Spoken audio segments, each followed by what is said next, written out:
a second more. Stay on that screen.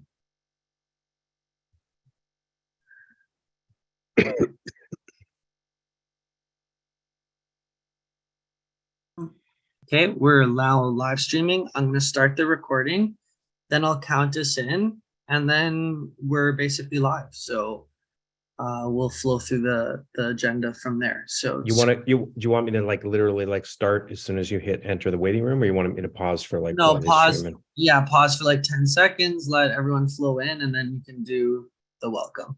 Okay. Okay. Yeah, I'm going to count us down and then let everybody in. So give me a second.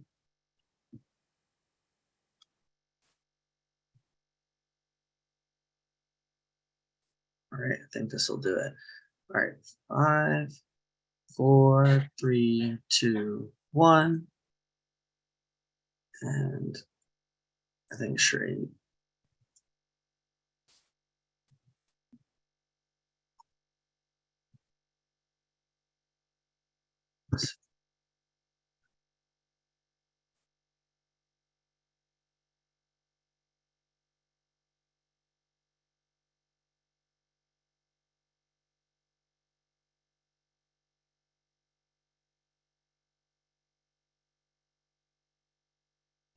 Good morning, everyone. Good evening, and welcome to Together 2023. We're really excited to have you here with us today. I'm Chris Carter. I'm the Executive Director of the Office of Innovation and Entrepreneurship at the Schulich School of Business, Canada's top-ranked MBA, located here in Toronto, Canada, and also on campus in India and Hyderabad. And we're here for year 3 of our program with Startup India. It's going to be a great day, a great opportunity to meet with some wonderful thinkers and creative visionary entrepreneurs from throughout India and Canada. Also meet our young and up-and-coming entrepreneurs supported by their Schulich teams and mentors, and see what the top 6 have to offer today. We're really excited to get going, and we have a bit of an agenda to roll through before we get into the pitches and then to our special speakers. But with that, I'm going to turn things over to my co-host, Surabhi, to talk to us about Startup India and their role and her thoughts as we enter the competition today. Surabhi. Thank you, Chris. Really very excited. Greetings to the audience from Canada, India, and other corners of the world. Namaste, hello, and bonjour. For any country, youth is the driving force of country's economy, especially for developing countries such as India and Canada. And hence, with that vision, to nurture the young minds of India and Canada, we are at the 3rd edition of the Together program, a joint initiative by Startup India, DPIIT, and Schulich School of Business. With this background, I am very elated to share that on the closing ceremony of Together 2023, we are graced with the presence of our esteemed guests, and also looking forward to the pitches by the top 6. Over to you, Chris. Great. Thanks, Surabhi. And now we'll just go through some quick items, talk to you a little bit about the program today and also about the program overall in general. First of all, a special shout out to all our honorable guest speakers that we have with us today. A really interesting collective of people who will bring you their thoughts on the program. And we won't dive into the detailed bios for them because you're going to get them as we introduce each guest and you'll get to meet them as we go along. But we're excited to have them all here with us today. As we continue along, let's take a look at the program overview. Where have the teams come through to get to this point? It wasn't just the last couple of weeks. It started back in September when we started getting the applications rolling in, registrants who wanted to be part of the program. And they've gone through an extensive series of workshops and boot camps and mentor sessions, working with their Schulich teams, working with all kinds of interesting professionals to build them up to this point. We got to a top 100. That was amazing. We got down to a top 21. That was fantastic. Now we're at the top 6. In terms of the focus of the program, we're looking at startups that have an impact on self-reliability, sustainability, and social purpose.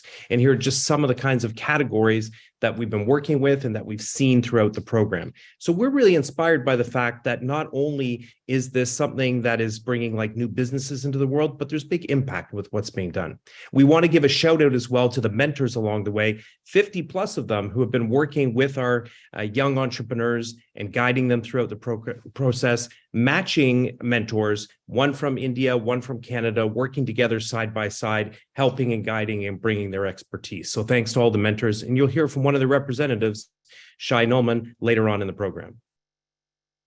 We also want to give a big shout out to my class in Hyderabad, the amazing group of MBA and India students with the Schulich School of Business, part of a course bringing business ideas to life that they were part of this year, working with myself and Shrey, and they've been instrumental as a backbone to helping support the entrepreneurs and also program manage and guide with the Canadian students at Schulich as well too. So thank you to yourselves, and also to all the Canadian students who were supporting the program as volunteers as well back in Canada.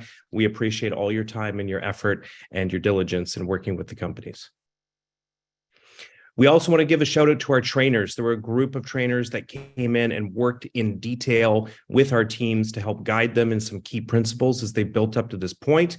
And some of them were online and as late as like in Canadian hours, late last night, working with the teams, Frank and David, who were doing the final pitch tweaks and like the final commentary to get them ready for this morning and this evening in India. Thanks to all our trainers as well.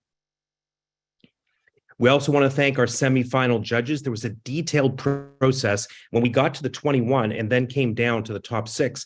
We needed to really look at companies, and Surabhi and I can tell you that these were companies that all impressed us. It was very hard for the semifinal judges to get down to that final 6, but they did, and they provided detailed feedback to those teams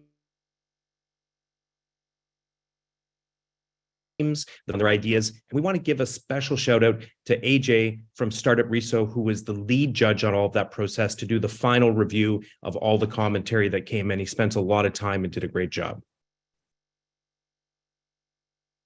We want to thank our community supporters as well, the City of Toronto, the Consul General of India in Toronto, Startup India and Invest India, and then all of the partners here, Contrarian, Indo-Canada Chamber of Commerce, Tangentia, Tree Frog, My Studia, Style Photos, Thai Toronto, Startup Reso, Best Lab at York University, and Y-Space.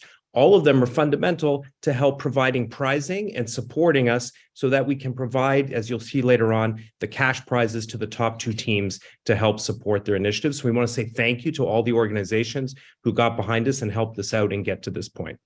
We also want to give a shout out to our resource partners from India who have stepped up and provided platforms and technology to the companies in the program. And they've also come out, and some of them have spent time training and coaching the students as well too. So a great group of organizations from AWS for Startups, Zoho, and Stackbee as well too. Thank you for all of you for helping us out. And with that, I'll turn it back over to you, Surabhi, to talk about our first awesome speaker who I can't wait to hear from. Likewise, Chris. So without further ado and with immense pleasure, I would like to invite our first speaker, Ms. Shivangi Jain, AVP Startup India. Welcome, Shivangi. Shivangi has over a decade of experience across domains of startups, strategic partnerships, business development, marketing, government relations, and investment banking. Passionate about startups, in her current role, she oversees the company's strategic initiatives of global strategy and corporate partnerships. She has been instrumental to over 200 plus corporate programs and over 50 dedicated global market access initiatives, and is the key for many multilateral programs such as establishment of the recent Startup 20 at G20 and BRICS Startup Forum. Prior to this, Shivangi has worked with OYO and Union Bank of Switzerland as a co-team member and worked across functions of operations, strategy, and marketing. Besides this, Shivangi is deeply passionate about music, nature, books, and craft. Shivangi has been a part of Together program since its inception, and we are really looking forward to hear from you, Shivangi. Over to you. Thank you so much, Dr. Surabhi, and thanks, Chris, as well. Always a pleasure to be here. Hi, everyone. I'm Shivangi. I'm a part of the Startup India initiative under the Ministry of Commerce and Industry. And my greetings to Mr. Detlef Zuwick, Minister Vic Fideli, and everyone who's joined us today from both the geographies for this very, very special program. Today is a very, very special day for us and also very exciting times as we come towards the closing ceremony of the Together program. Together program has been one of our flagship initiatives in the academia domain, and we've nurtured this program with a lot of love and hard work over the last 3 years. And why this program is so special and also very close to our hearts is because this serves as a brilliant entrepreneurship bridge between Indian and Canadian potential entrepreneurs and student entrepreneurs as well. So while today marks the third edition of this program, we are all very excited to be here and really excited to see that what's in store. And I'm sure there are going to be very, very exciting stories and pitches as well. Talking about India, what India is going through is very unprecedented transformation. A transformation where every second, 3 new people are joining internet in India and 2 of them are from villages. By 2025, we'll have over 1 billion people on the net and already 1 billion people with mobile phones connected to a bank account, a unique bank account. 1 billion people will have unique ID card as well, that's India Stack. For the first time in human economic history, a brand new company got 100 million new customers in 180 days, and that was because of the magic of India Stack. For Startup India, it's just an 84-month-old initiative, but India is already the third largest country in terms of number of unicorns, third largest in number of startups, and the largest ecosystem in terms of number of startups being added every day, which brings us to over 90,000 plus startups that we have as recognized startups in India. And in fact, within the lockdown itself, we added 1 unicorn almost. There was a period where we added almost 1 unicorn every week, and world was locked at home. And in these most trying circumstances, what really came out was that this lockdown was not just a resilience for India, but also for the businesses that have nurtured and that have great potential in this economy as well. And 15, 20 years back, we did not have many opportunities like a Together program. People were on their own. Explaining entrepreneurship was difficult, at least in India. And you're convincing your parents used to be a mammoth task in terms of why do I want to take this plunge and why do I want to go ahead with this.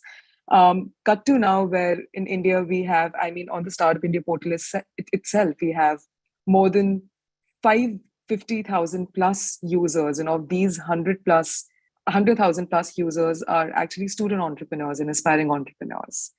For me, as a part of Startup India, I've had the opportunity to interact with various student entrepreneurs and get inspired by them.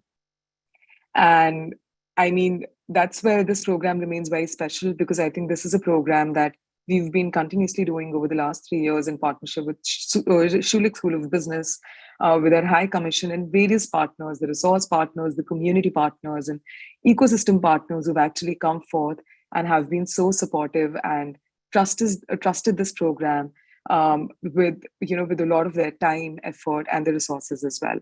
This would not have been possible without them. And today, as we are towards the conclusion of this program, my huge congratulations to not just the 6 startups and the teams that we'll be presenting today, but also the 25 teams and everybody who participated as a part of this program. This will always be a continuous effort and a continuous endeavor for us, and we'll keep on coming up with the additions. So every opportunity is a new opportunity for you. And in the end, I would just say that maybe together, let's make new mistakes and learn from them. And this is truly exciting. So my heartiest congratulations and best wishes to everybody. And thank you so much for having me as a part of this ceremony. Thanks a lot. Over to you, Chris and Surbeen. Thank you, Shivangi, and thanks for being here and making the time this morning. You've been an incredible leader throughout the process, 3 years now. People can't imagine all the work that goes on behind the scenes and all the contributions from everyone on the Startup India team, but you're always a WhatsApp message away when we need you and always show up in key moments to help us out. You bring such a unique perspective on the entire landscape in India in terms of what's been, what's here now, and what is emerging and what you see for the future.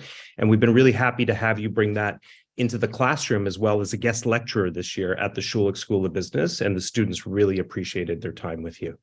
So thank you for joining us today. With that, we're going to switch over and we're going to introduce the Dean of the Schulich School of Business, who we're really excited to have here with us today, Detlev Zwick. Detlev is the Dean of the Schulich School of Business here at York University, where he's been a member of the faculty since 2002. He's a professor of marketing and the Tana S.H. Schulich Chair in Digital Marketing Strategy. Prior to assuming the role of Dean in 2021, Professor Zwick served as the school's interim dean, and under his leadership, the school launched several key initiatives focusing on delivering a world-class student experience, intensifying research, and as well, building out a real transformation into the world of online education. At that time, he also worked to collaborate with a wide range of stakeholders to address systemic barriers for Black and Indigenous students and engaging partners to help financially support a record number of students. Dean Zwick, we're happy to have you as a supporter of the Together program and really happy to have you here with us today. Hey, Chris, I think we're having a technical difficulty with the Dean here. Okay. So maybe we can move forward just for a second here to our next speaker. So our next speaker who's joining us via video recording, do you have that lined up, Vito? Yes. All right, so we'll come back to the Dean in a few moments, and the anticipation will build in terms of the Dean's appearance. Just a little bit of drama for Together 2023 to start the evening and the day. So we're happy to now introduce the Honorable Vic Fideli, a lifelong entrepreneur, successful business person, author, and philanthropist, serving in the Ontario government as the Minister of Economic Development, Job Creation and Trade, and Chair of Cabinet, and someone who has really championed the Indo-Canadian Bridge from an economic perspective, going to India, building ties, building relationships, and really championing in Ontario this connection, this special connection that we both have. So with that, Vito, I will turn it over to you to play the remarks from the Minister.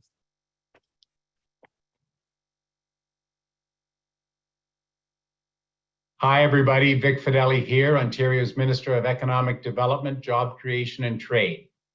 On behalf of Premier Ford and the Ontario government, welcome to Together 2023.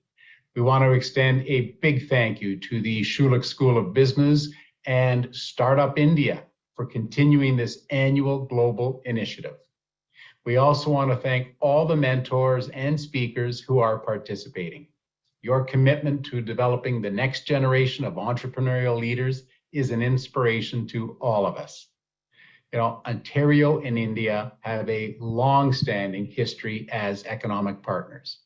Our province is home to more than 900,000 people from the Indian community, the largest in all of Canada.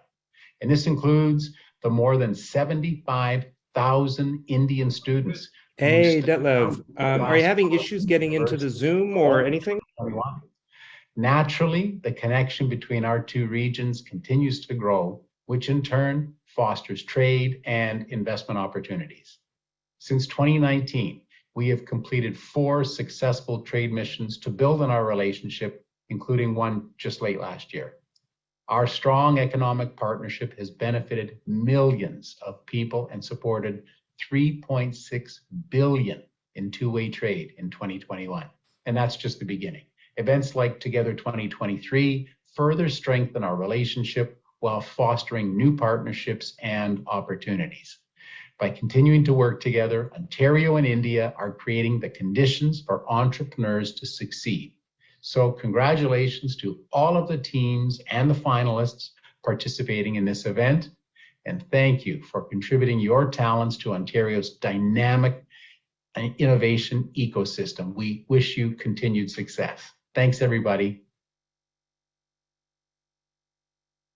I would like to thank Honorable Minister on behalf of Startup India DPIIT for sharing his learnings, his vision, and also we promise to keep bridging this gap between India and Canada. Chris, over to you. Chris, you're on mute. Sorry, just juggling some of that live startup energy in terms of what's going on and dealing with things. The Dean has a few fires that he's fighting right now. So Vito, if we have our next guest lined up, I think we'll move forward in the program.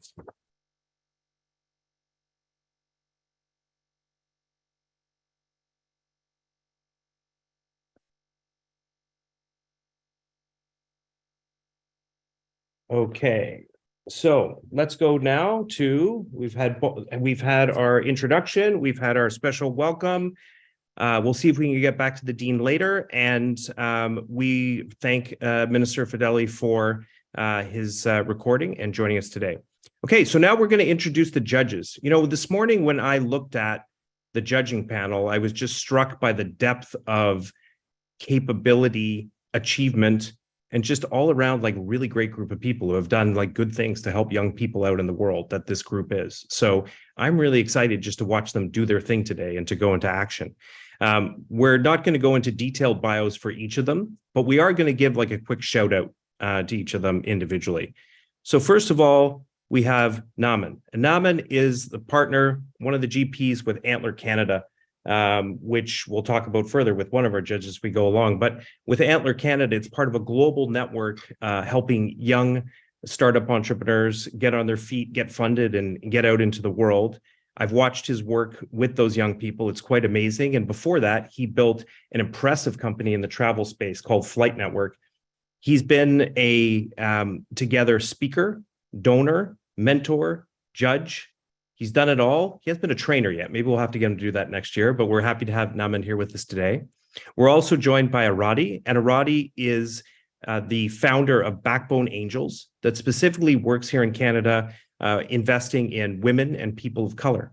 And before that, she was Shopify's director of product marketing, very highly regarded in that work across the country and around the world for what she did with Shopify, and also as a leader in the angel investing space here. She's a returning judge from last year, and we're happy to have her here with us today. Another returning judge is Anchor, and Anchor is the co-founder of Eduversity and also of the Hostel Fund. And he has been like a very insightful and helpful judge for us over the last 2 years. And with Hostel Fund has invested in a wide number of really compelling young student-focused startups. So he's a real expert in leaning into understanding what it takes for a student to build a successful company. We also have Rajiv from Antler India. So an Antler connection, we've got the Antler Canada and Antler India connection as well too. And he co-founded Urban Ladder, which is known as one of India's most beloved online furniture e-commerce companies, and has achieved amazing things in his own right as an entrepreneur, and is now helping all of this next wave and generation of young entrepreneurs with Antler India.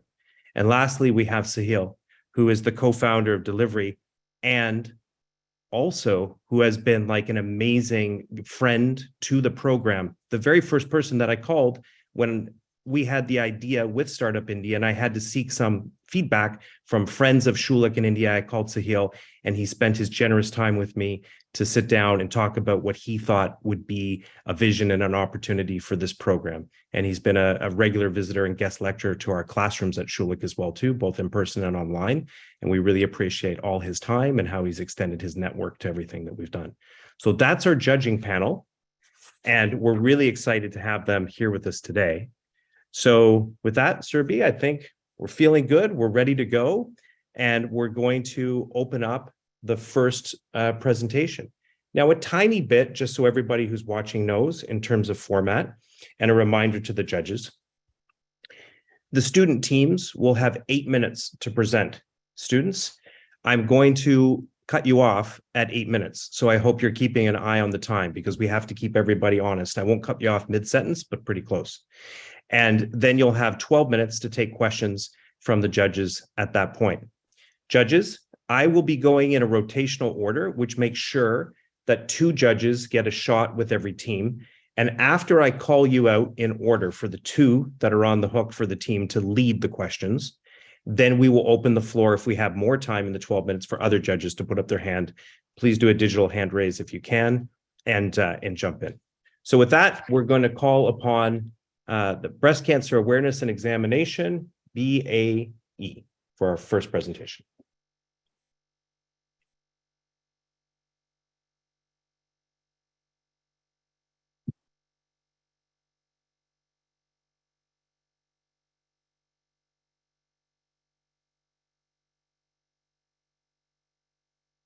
Welcome, team. Vito, we have share screen capability in place.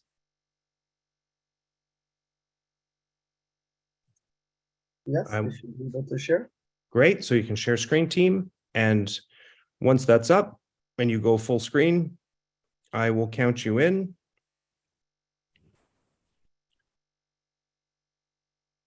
In 3, 2, 1, and the timer is on.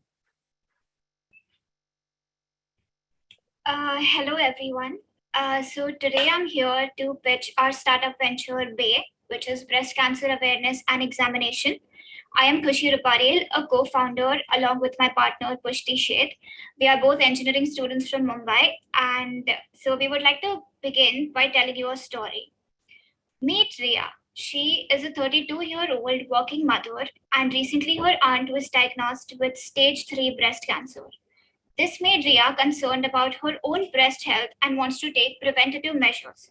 But the problem is that she does not know of any tools to assess her breast cancer risk, which is both free and can be taken on the go. So to elaborate more on the problem, 87,000 women died from breast cancer in India in 2020 due to late detection. Barriers such as poor cancer awareness and low affordability make early diagnosis difficult. Despite mammography being the recommended screening method, many women do not undergo screening due to financial and accessibility barriers. In India, women shy away from talking about a lump, discharge, or pain in their breast, leading to late detection. However, 9 out of 10 women survive when treated in the early stages. Thus, we present our solution, BAY, a one-stop application. Your presentation is not visible. It's not. I can see it on our end. Can we have confirmation from Chris? Can you see it? You're on mute, Chris. No, Vito, we can't see it. I can see it. Okay. Should we reshare? Yeah, we're getting some confirmation that people can't see it. I can see it. You can reshare one more time. Yeah, we're getting a few people saying they can't see it. So let me.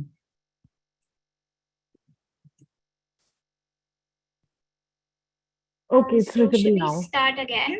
Yes, people are starting to confirm they can see it. So Okay, you know what? I'm going to let you restart, and I don't want you to have to restart the flow. So let's restart and make sure that everybody can see. Okay, so we're good. Get a few more thumbs up in the audience that we can see it still perfect. before I count people in. Great, and we'll count you in 3, 2, 1. Okay, so once again, hello everyone. My name is Khushi Ruparel. I'm a co-founder along with my partner Pushti Sheth, and we are both engineering students from Mumbai. So I would like to begin by telling you a story. So meet Riya. She is a 32-year-old working mother. Recently, her aunt was diagnosed with stage 3 of breast cancer. This made Riya really concerned about her own breast health, and she wants to take preventative measures. But the problem is that she does not know of any tools to assess her breast cancer risk, which is both free and it can be taken on the go. To elaborate more on the problem, 87,000 women died from breast cancer in India in 2020 due to late detection. Barriers such as poor cancer awareness and low affordability make early diagnosis difficult. Despite mammography being the recommended screening method, many women do not undergo screening due to financial and accessibility barriers. In India, women shy away from talking about a lump, discharge, or pain in their breast, leading to late detection. However, 9 out of 10 women can survive when they are treated in the early stages of breast cancer. Thus, we present our solution, BAY, which is a one-stop application that enables early detection and awareness through an AI-powered risk assessment, treatment and care by connecting patients to doctors and providing advanced breast health tracking, wellness for breast cancer through online support groups, creating a community for survivors, patients, and doctors. So through BAY, we aim to improve the accessibility and the affordability in cancer care through a data-driven AI-based risk assessment. The AI-enabled evaluation will determine the patient's risk level based on regulated diagnosis in just 2 minutes. Our model considers various breast cancer risk factors such as family history, intake of hormonal pills, lifestyle choices, and the user's past health data to make a prediction. Our first of its kind algorithm currently makes predictions with 87% accuracy.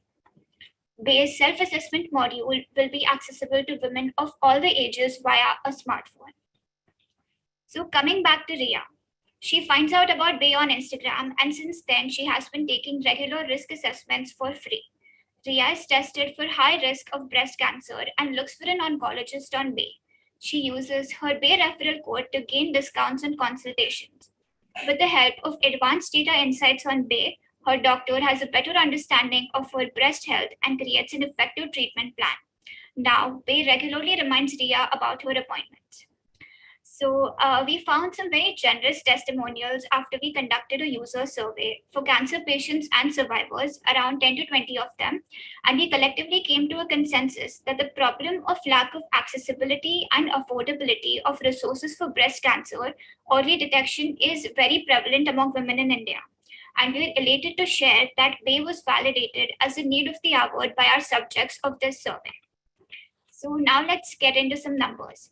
8 million women in India are aged 30 to 40 have a good chance of being detected early, and thus they are our target market.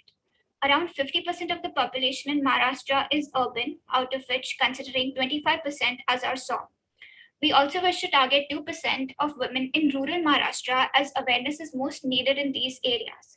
So Bay shows an opportunity for 6 billion rupees in sales per year for a monthly package valued at 250 rupees. Compared to our competitors, Bay differs in its approach. Our competitors apply smart technologies to aid the radiologist, whereas we provide AI-based technology to the women themselves. We provide discount on consultations to remove the financial barriers and give women advanced analytical insights for accurate diagnosis. A significant advantage of Bay is in its growth. As we collect more data, we will be able to provide better accuracy and advanced features, putting us ahead of our competitors.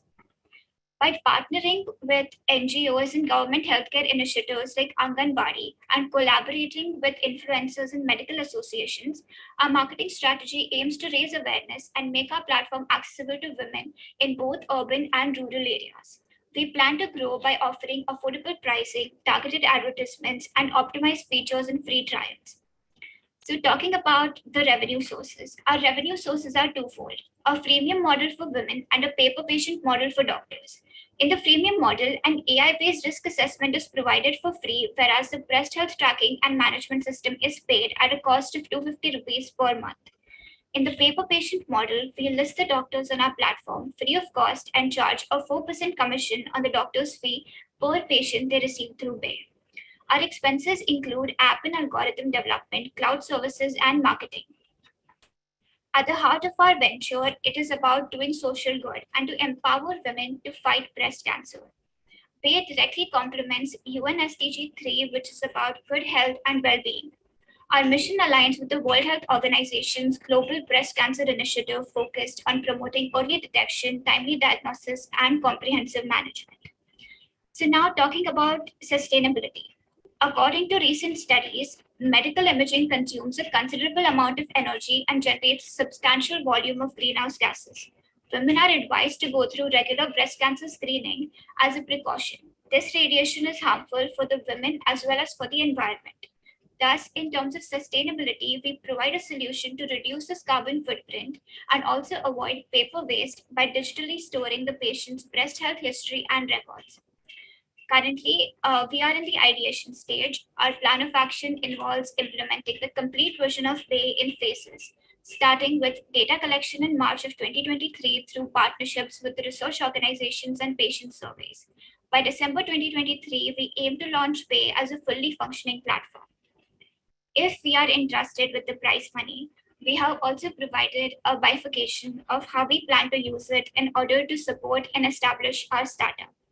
So talking about our ask, to bring our vision to life, we seek incubation and networking opportunities, focusing on business and marketing mentorship.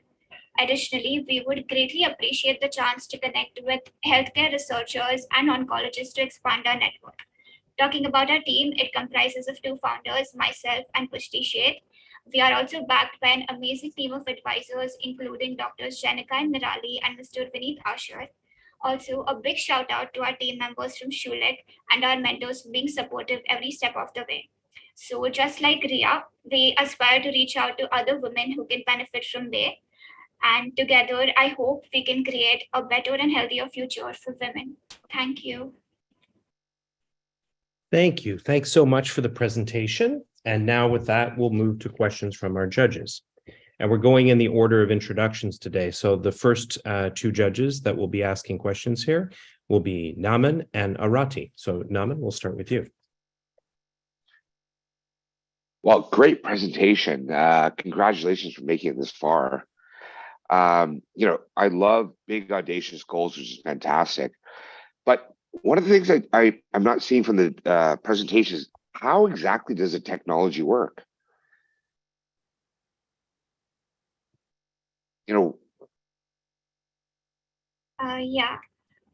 So basically what we're trying to do here is that we want to leverage data in order to understand the patterns of breast cancer and help in the diagnosis process of breast cancer. So it has technologically been proven that predictions made by ML algorithms are much better than medical predictions that are made by humans. So we want to leverage data in order to find patterns and provide an early diagnosis to the women. Okay, great. So does the patient, how do you get that data? Is it from a physical, or does they have to input it? Okay, so initially to train our model, we are planning on getting data through user surveys, reaching out to research organizations, and buying the necessary data from research companies. And after we have trained our model, the basic data that will be taken from the women will be in the form of questions like, do you have a history of family cancer? Did you have a child after the age of 30? So such questions will be used to diagnose if the woman is at a high risk of getting breast cancer at that age. Also, one more type of data that we'll be taking from the women will be the self-examinations, which will be regular self-examinations. And using that data also, we'll be estimating the risk. Great. So is that where you feel like the special part of your company is, the technology here in this part here? And how have you developed this? So initially, yes, we believe that our USP is our technology and our idea. So yes, we have developed a basic prototype considering some general parameters, with which we have got a 87% accuracy. But with data, it's like the more data you have, the better accuracy you can get and the more parameters you can include. So that is our goal from now, to collect more data and try to get a better accuracy. And yes, so our vision is not just about the technology, it's about making this technology accessible and affordable. So it is also about the social cause of supporting women with this technology. Great. I'll turn over to Aarti. Hey everyone. Similar questions to Naman. Can you go back to the slide of the actual app? Where do I interact with this? Is this something that I would download? Is this something that maybe my doctor would send over to me? I'm just trying to understand. I get the data part. I understand like what happens when I fill out the questionnaire, but what is my first contact to this product and why would I be searching out for this product? Okay, so in today's time, what happens is women, the target market we're considering, those women are highly prone to get breast cancer. And it is seen that working women especially, and generally all women are not aware about breast self-examinations, and there is no one-stop solution over here. So what happens is the woman downloads the application. We have the we have the risk analysis, which the woman performs through an assessment. She can also connect through doctors, use our referral code and get discounts on her consultations through the doctor.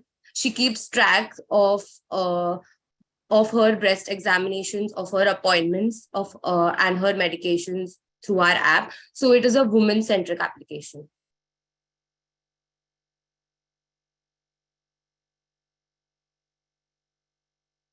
I would like to Great. add one thing. What we know when we started with this idea, what we noticed was that technology is leveraged for breast cancer, but it is leveraged for the radiologist and for the doctors. There's nothing that is for the women that they can directly contact with, or they can, directly be independent with the technology.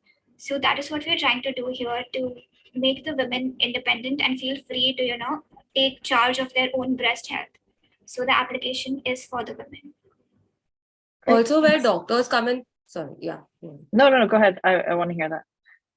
So where doctors come in play here is when they go for consultations on the app of the woman itself.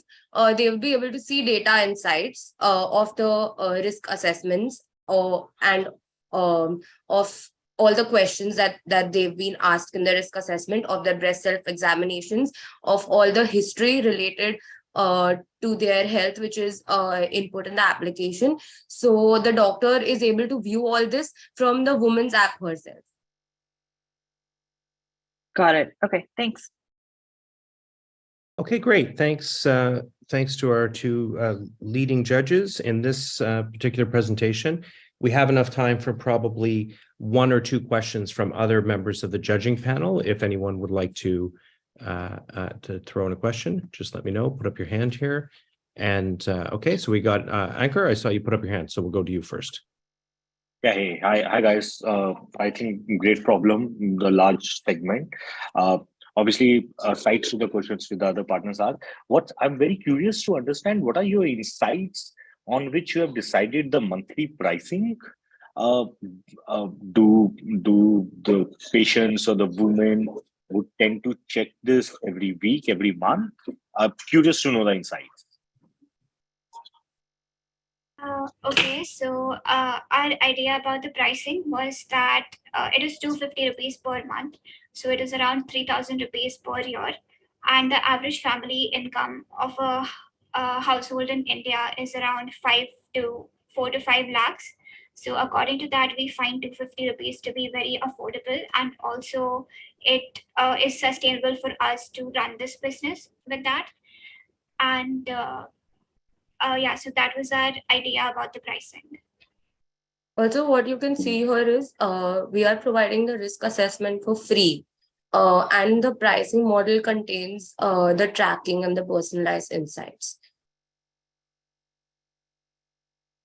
Got it. Yeah, thank you. Great. Thanks, Anchor. Rajiv, you have a question. Hey, hi team. Nice presentation. I have two sort of related questions. One is, how are people doing this right now? As in, who is quote unquote competition, either offline or online? And two, is there a, of whatever I know, is there an education challenge which is earlier than this solution challenge, which is, are enough people even aware at a younger age to even test this? And is education going to be the bigger problem here rather than just an AI-based solution? So I would say there is an education problem, but the awareness problem is kind of not a big problem now, because the deaths due to breast cancer is increasing. So more people are coming to know about it, that you have to take precautions for it. And so that's why, so yes, education is a challenge. We have to target awareness. And what was the second part of your question? Who is competition? And before that, would you know how many searches happen for this particular keywords? Let's say breast cancer or breast cancer awareness and stuff. How many searches in a month or in a year happen in Google? I would say it's not quite a lot. So we do need awareness in this area. Talking about the competition, yes, there are competitors. But as I said, there are a lot of people who are leveraging technology. If we just talk about technology, they are leveraging technology in terms of medical use. There's nothing for women to directly be in contact with, because cancer is all about early detection. There is no cure for cancer. If it gets detected early, then there's a better chance of you surviving. And I think if that is the case, then women should have something to, take charge of that and do do something about it themselves.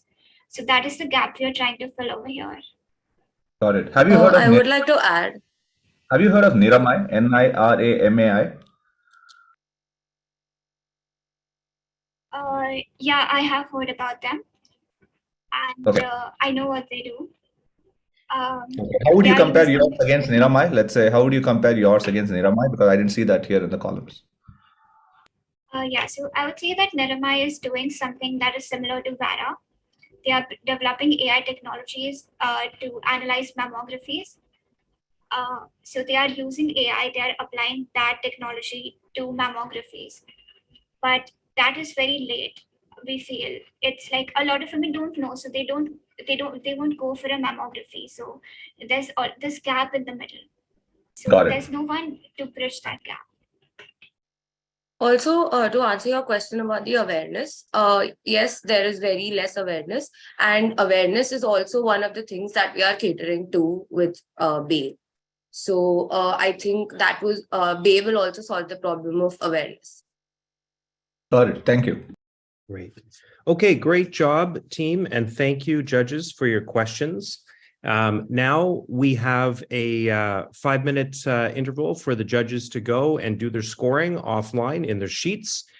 So judges, take your time with that now. And Surabhi and I will have a chat. And when the judges come back, we'll kick up with the next presentation. That's kind of the rhythm of how we do things here. Surabhi, this is a great chance for us to hang out while the judges do their thing. Talk about a couple things that are going on in both of our worlds and both of our ecosystems.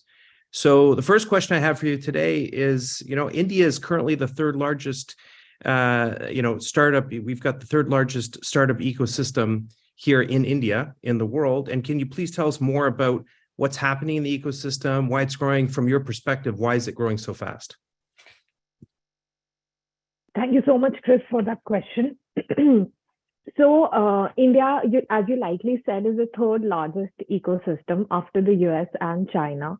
And adding on to from what Shivangi said, that we have been adding 80 startups every day. And there was a time when we were almost adding one unicorn every week, even though it was during the COVID time when businesses were winding up. India saw the light in a way that we were adding startups, we were adding unicorns, and we had maximum number of unicorns during 2021, which was the peak COVID area. As of today, we have more than 90,000 registered DPIIT startups. And when I say DPIIT startups, I mean to include the startups that have gone a basic preliminary check basis the DPIIT recognition standards, vis-a-vis turnover, vis-a-vis innovation index, vis-a-vis incorporation as a public company or a private company or an LLP. So we have around 90,000 startups. Again, we have around 47% of these startups from tier 2 and tier 3 cities in India. They are creating almost 11 jobs per startup on an average. And the Startup India Hub portal itself has over 600,000 users. And these users comprise of incubators, mentors, students, professors, startups, budding entrepreneurs, etc. So all these numbers talk about where India is today and where we are growing. Just to tell you more about the pace of our growth, I would like to highlight some more numbers vis-a-vis where we started when we started the Startup India initiative back in 2015 under the vision and mission of Honorable Prime Minister. We had approximately 4,000, 5,000 startups. And today, like I told you, we have grown by 20x almost. We have 90,000 startups. The unicorn numbers were approximately 7 to 8, and today we have 108 unicorns. So again, a 12 to 13-fold growth. The funding has been enormous. While we had only $8 billion back then in 2015-16 as funding for the early stage startups. Today, that number has grown by 10x, and we have around $85 billion. The investors have grown by 10x almost. The incubators we have in every nook and corner, and the total number is around 700 plus. Lastly, the state policy, because India is a country with many states and districts.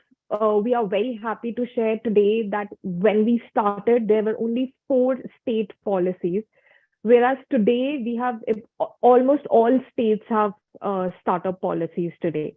So the interest that we see from states, from central government has been very, very crucial.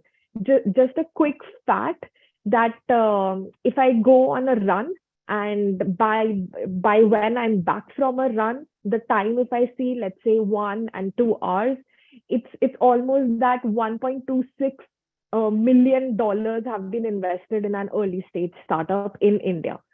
So these numbers and the interest that we have been getting from the young entrepreneurs has been really amazing. Chris, to answer why that has been happening is also because that the startups see this as an opportunity and also as the first career now. Earlier, before 2015, because of many reasons, it was usually not as the first priority. So Chris, I just wanted to check if I have more time. I have lots of things to add. I can keep going on. But let's focus on our second presentation if we are set for it. Yeah, I think we're ready to bring back the judges now for the second presentation, but thanks for that. It's clear that, like, you know, the one message that I take away that joins everything together is that there's been this collective will, right? And that there's been a rallying of like forces across business and government. And more recently in the work that we've been doing and we've seen with institutions across India, like, you know, also like universities and colleges. And so everybody getting aligned and getting on the same page to do something and to see this as an area of importance. And it's been magnificent to see how quickly that's happened, because in other parts of the world, that's taken like a decade or a decade and a half to get to that point. Right. So it's quite incredible. Okay, so with that, we're going to get welcome our next presenters to the stage. And judges, I trust everyone is ready to go. So Team Udan, and we're going to ask you to come on and share screen. And as soon as you get that up, we get them, Vito, we get that team on focus there. So they're highlighted for everybody.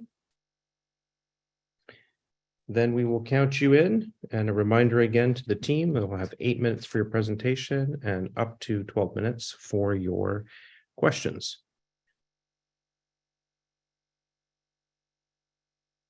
Great. So let's get share screen on there. Yeah, we yes, just start.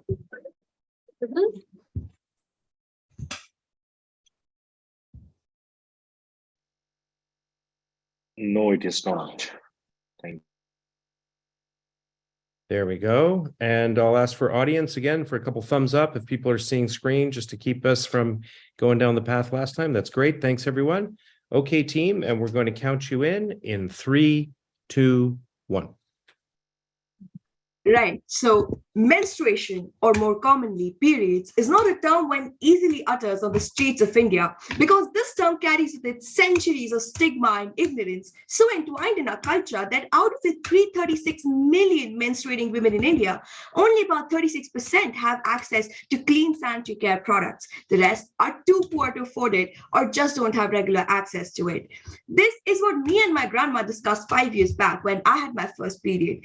She lives in the rural part of Bengal, and she had to frantically take a bus to the nearest town because most people in a village haven't even heard of a sanitary pad, let alone use one.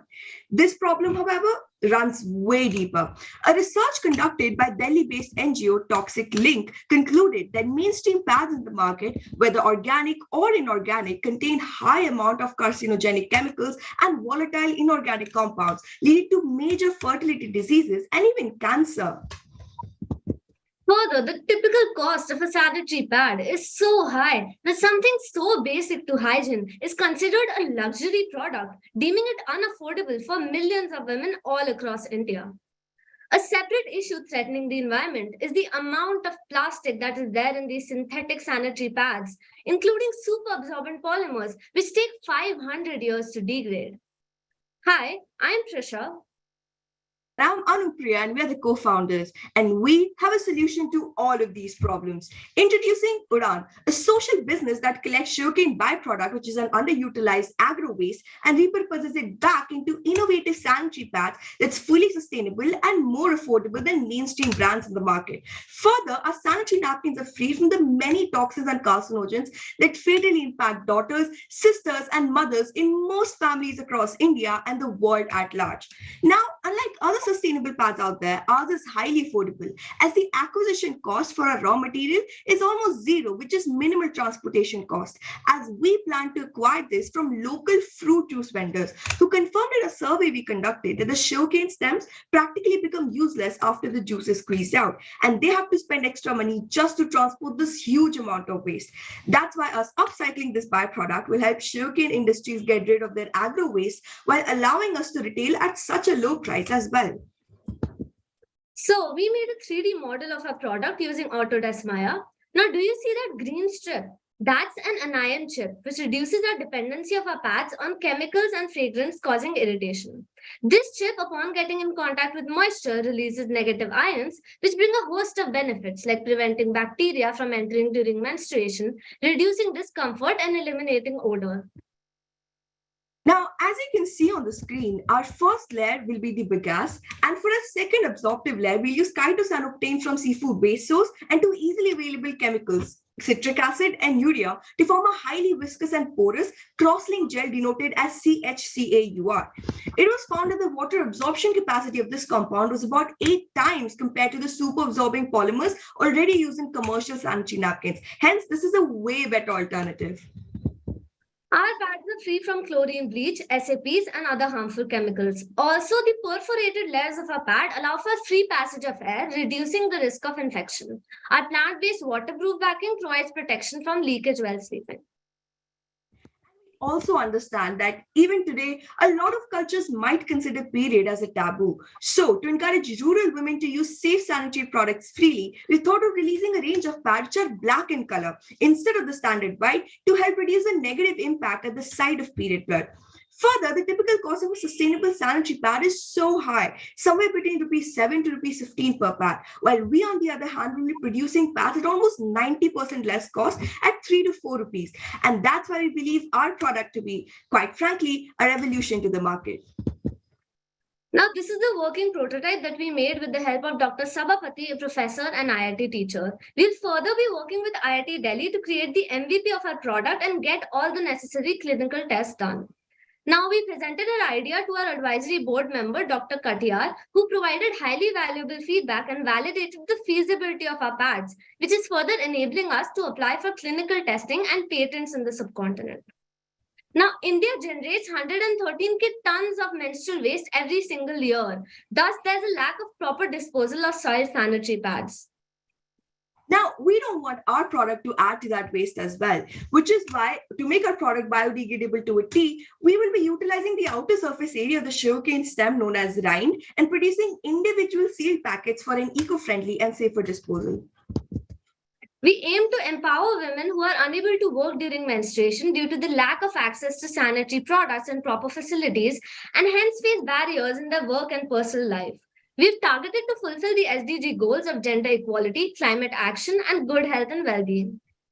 Now, according to research and markets, the market for feminine hygiene products was valued at $388 million in 2020 and is expected to reach $848 million by 2025 at a compound annual growth rate of 17%. So we can easily scale in the future.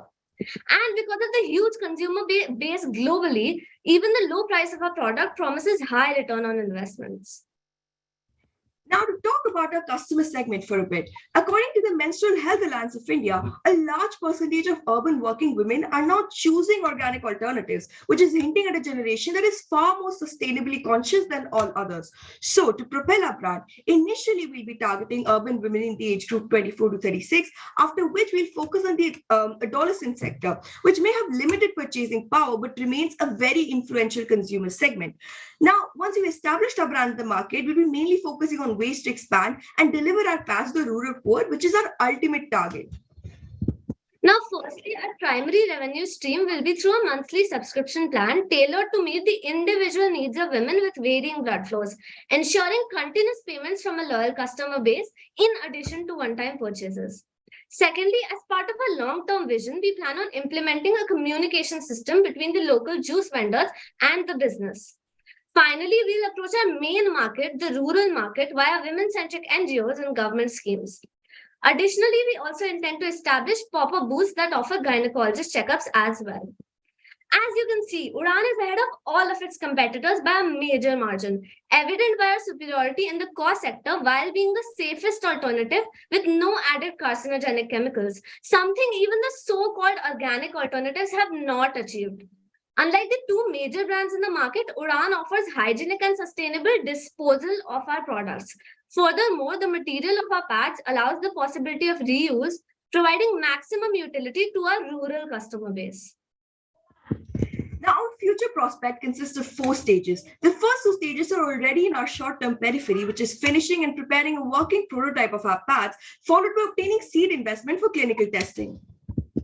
At the last stage, we will establish our brand as a popular local choice, being inclusive of women of all sectors of men's trade, unlike other labels who only target a young, financially stable generation, and so we're bound to receive widespread support from the general public. Further, we are proud to announce that our project has achieved some prestigious accolades already that has helped us immensely throughout this entire journey. Firstly, we participated in the Young Tycoons Business Challenge, where we were in the top 3 global winners and received a sum of $1,100. Further, we secured a grant of $1,21,000 USD in Samsung CSR initiative with IIT Delhi, where we have access to lab and faculty of IIT Delhi to further improve upon our project and work on its R&D as well. Thank you. This was Team Udan, where you deserve better, you deserve natural. We're now open to questions as well, if you have any. Thank you, team, and appreciate the presentation. And as we're going in our order with judges, Ankur, you're up first. Thanks. Great presentation, guys. Great energy. Good one. And I think it's a great problem you guys have identified. I have tons of questions, but let me stick to a few basic ones. I see and I've come across myself plenty of organic, sustainable, bacteria-free options in the market. And I have worked with few of the founders in the past also. The only challenge which I see, and I would like to hear your views also, after you achieve your MVP or after your pilot, how do you want to scale? I do not see any of the scaling because you now are getting into a D2C brand. Setting up a pilot, it's okay, but then competing it with the large brands, pan-India, with this product. What are your thoughts? And how do you plan to do that?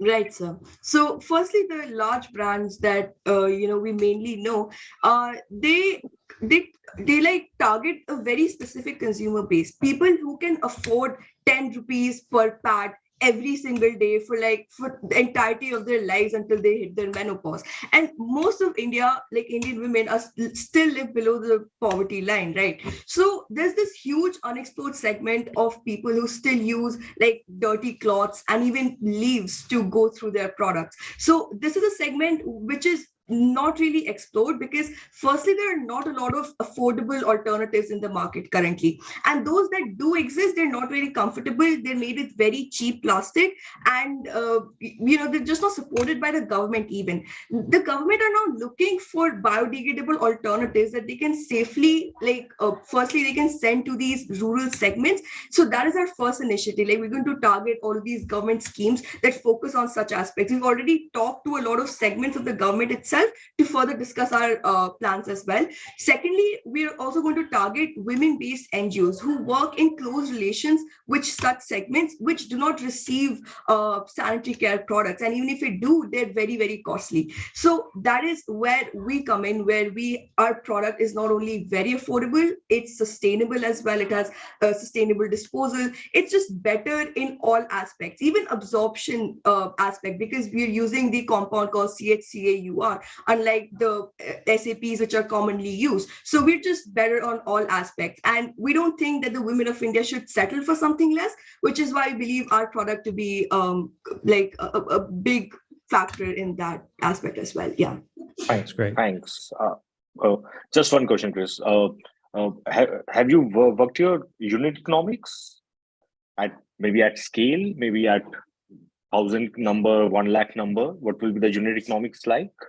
Any idea on that? So right now, our first prototype that we produced, we got the feedback that right now the cost is coming somewhere around ₹5 to ₹6, but we can bring it down to 3 to 4 per pad. So that is the kind of assured financials that we have right now. All of the others are they're basically, we've like predicted them, they're not like certain.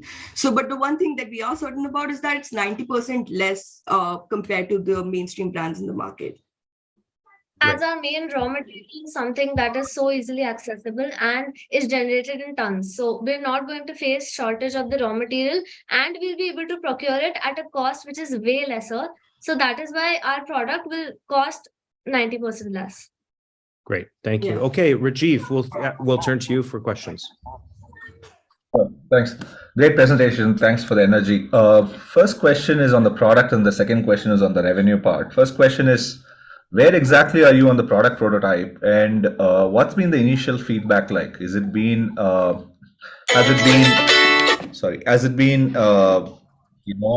many people have sort of used it? What's sort of been the feedback overall? Right. So right now we're in the we've achieved the working prototype of it, which means that we basically validated the feasibility of our paths. Right now, with the process of achieving our market ready prototype, which we're going to do so through the resources which we got awarded through IIT Delhi. So under IIT Delhi, we're going to do more R&D on the product as well. We're going to utilize the lab access that we have. So we're in that process right now. Yeah. This initial working prototype that you have, like, have women used it? How has it been in terms of, let's say, usage quality wise, as well as what sort of been the general feedback? Have at least even 5 people used it?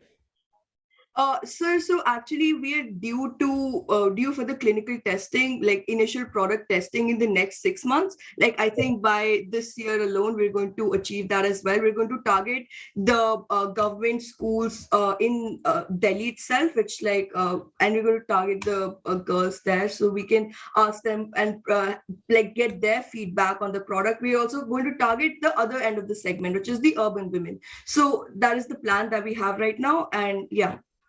And we have tested our product with a liquid that's similar to the consistency of blood. Yeah. So the absorption and all of that we've tested. The only thing like that is our next step is getting the MVP tested. Got it. The second question is, who really is the customer? Is it let's say lower income urban women? Is it if you have to pick one customer, is it rural women? Is it urban lower income urban women? Right. So sir, initially to like propel our brand, we're going to target urban women in the age group 24 to 36, as this is the age when they start working and they start exploring better options. And so according to the statistics that we studied and according to the people that we've talked to, a lot of them are preferring to use like products which are alternatives to the plastic ones that they have. So they're more environmentally conscious, they're more sustainable, but they're not able to find a lot of alternatives in the market. And even if they are, they don't have a lot of absorption capacity, and there's a lot of problems associated to that as well. So initially plan to hit the urban market, but our main target customer, the main problem they were trying to solve is the accessibility to the rural segments, the accessibility in the cost sector, and even in the way they're able to get the product. So yeah, our initial goal is the urban segment, but our long-term and our most important goals are the rural women. Yeah, segment is like a stepping stone for our rural segment, because we analyzed and rural women are going to be hesitant when they see a new product. They're not just going to believe any company that comes there. That is why we are firstly establishing our name and our product in the urban sector, which is easier in the short run for us right now. So after that, once we are validated enough, we'll be able to access more government scheme and get more support in that end, so that then we can target the rural women and then get a positive feedback. So that is our strategy. Got it. How do you expect, my last question is, how do you expect revenues to happen? You said subscription. Subscription is too new for this market, right? People are not used to subscription for a product like this. So do you expect to kick this off on subscription, let's say Urban Women, given it's Right. 4 the cost, and let's say you price it at 10 rupees or whatever it is, right? Do you expect No, people to buy this at a particular frequency, or do you expect this to right. start as a subscription product of revenue? Got it, sir. So firstly, our product is not 10 rupees at all. I feel like that just remove the entire like aspect. It's like down to 2 to 3, like 3 to 4 rupees per pack. And secondly, about the subscription model, as you said correctly, it's not something that people are used to. But even if you go out to buy a pad, it is not a very convenient process because a lot of people are not comfortable with it. They hesitate to ask about it openly. It's still the culture around periods and the conversation around it is still not very open in India. So you've got pads that are wrapped in like this plastic, like this newspaper, and put in a black plastic bag. So there's a lot of unnecessary drama attached to that entire thing. And we believe that if a subscription model is there for the sanitary pads, it will make the process way easier. It will accommodate to the varying flows of the women, right? So they don't have to check every single month whether they have pads in their closet or not. So there's a big advantage to having a subscription model at a business like sanitary pads, and we believe it'll make the transition easier for urban women especially. So yeah, that's the idea. Okay, we are going to try and squeeze one or two final questions in here. Arati, you had a question. Yeah, I love D2C products, especially in the women's / like incontinence space. I've actually invested in a lot of these. One thing, I mean, all of Raju's questions and others I had as well, but one thing that really caught my eye was that is the pad going to be black? There was a little bit of black Yes. there. How is it going to be black? And is that like a dye, Yeah. natural dye, etc.? And then have Yeah. you tested, I know you're not into like real testing yet, but have you tested any implications on clothing with the black? I'd be interested Right. if yeah.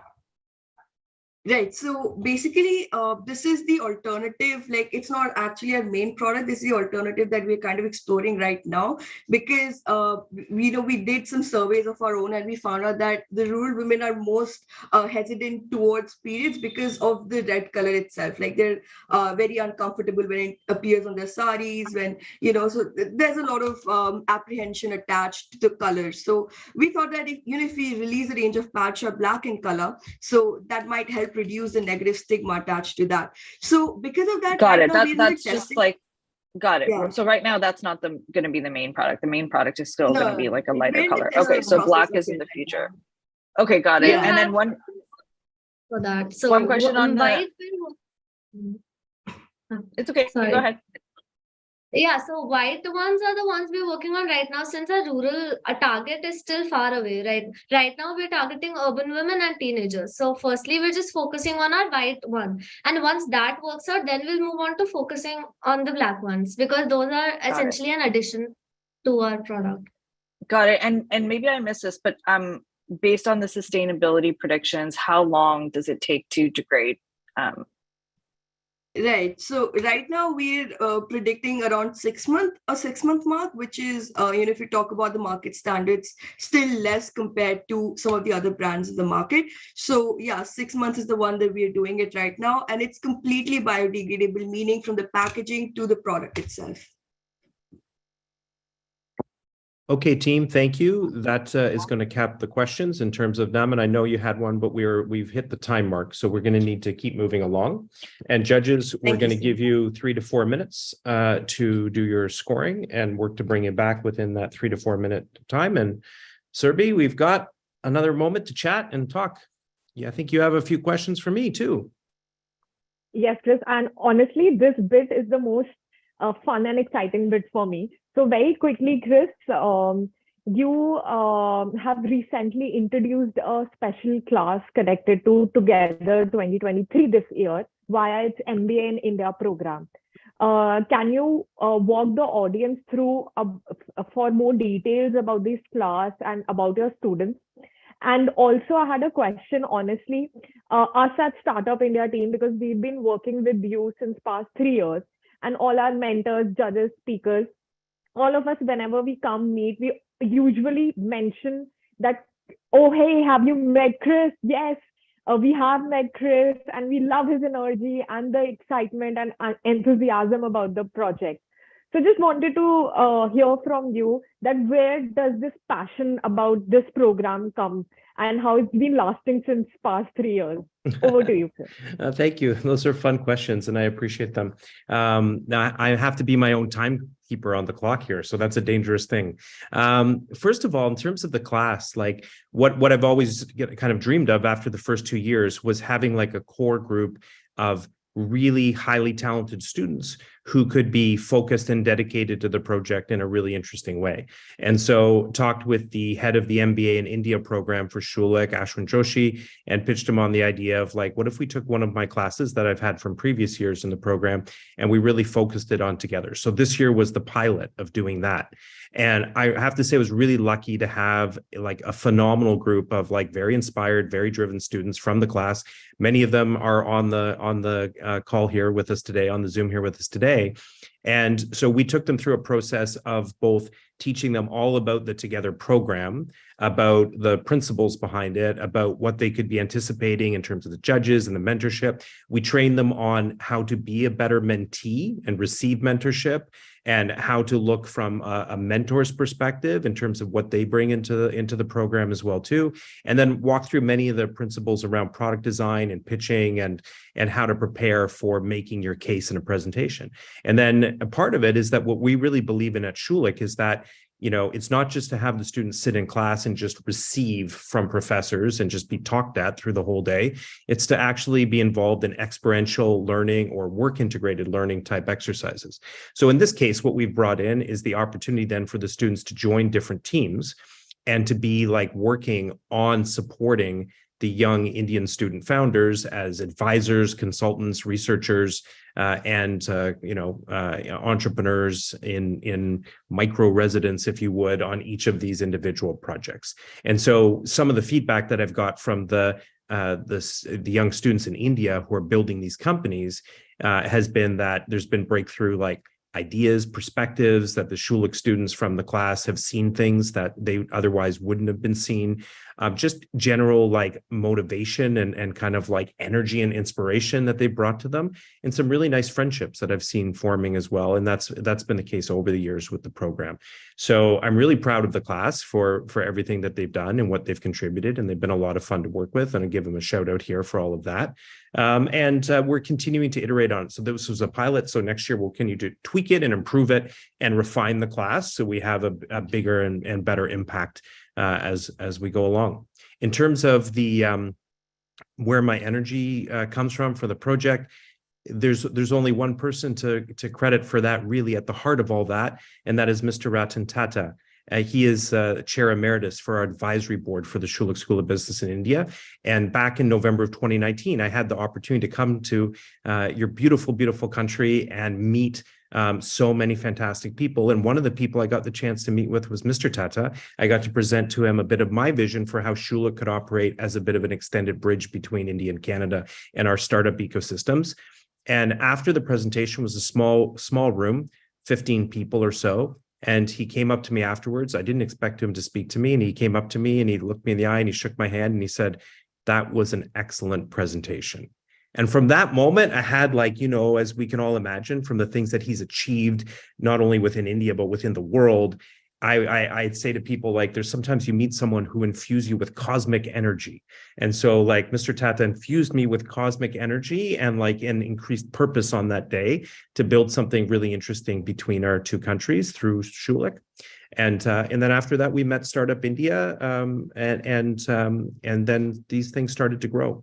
So every time that I get tired, or any time that I've had like, you know, like kind of like a, you know, a moment where it's tough, I remind myself of like that energy and that kind of, you know, support that I got from Mr. Tata and his desire to have us keep building. So that's where it all comes from. And thanks for those questions. With that, Thank you so much, Chris. You're welcome. You're welcome. Thanks for the question. With that, we'll bring our judges back and we'll get ready to go with our next group. Our next group is FemCare, and we'll get them on stage, Vito and team, and highlighted, and then we will ask them to share screen and I'll count them in.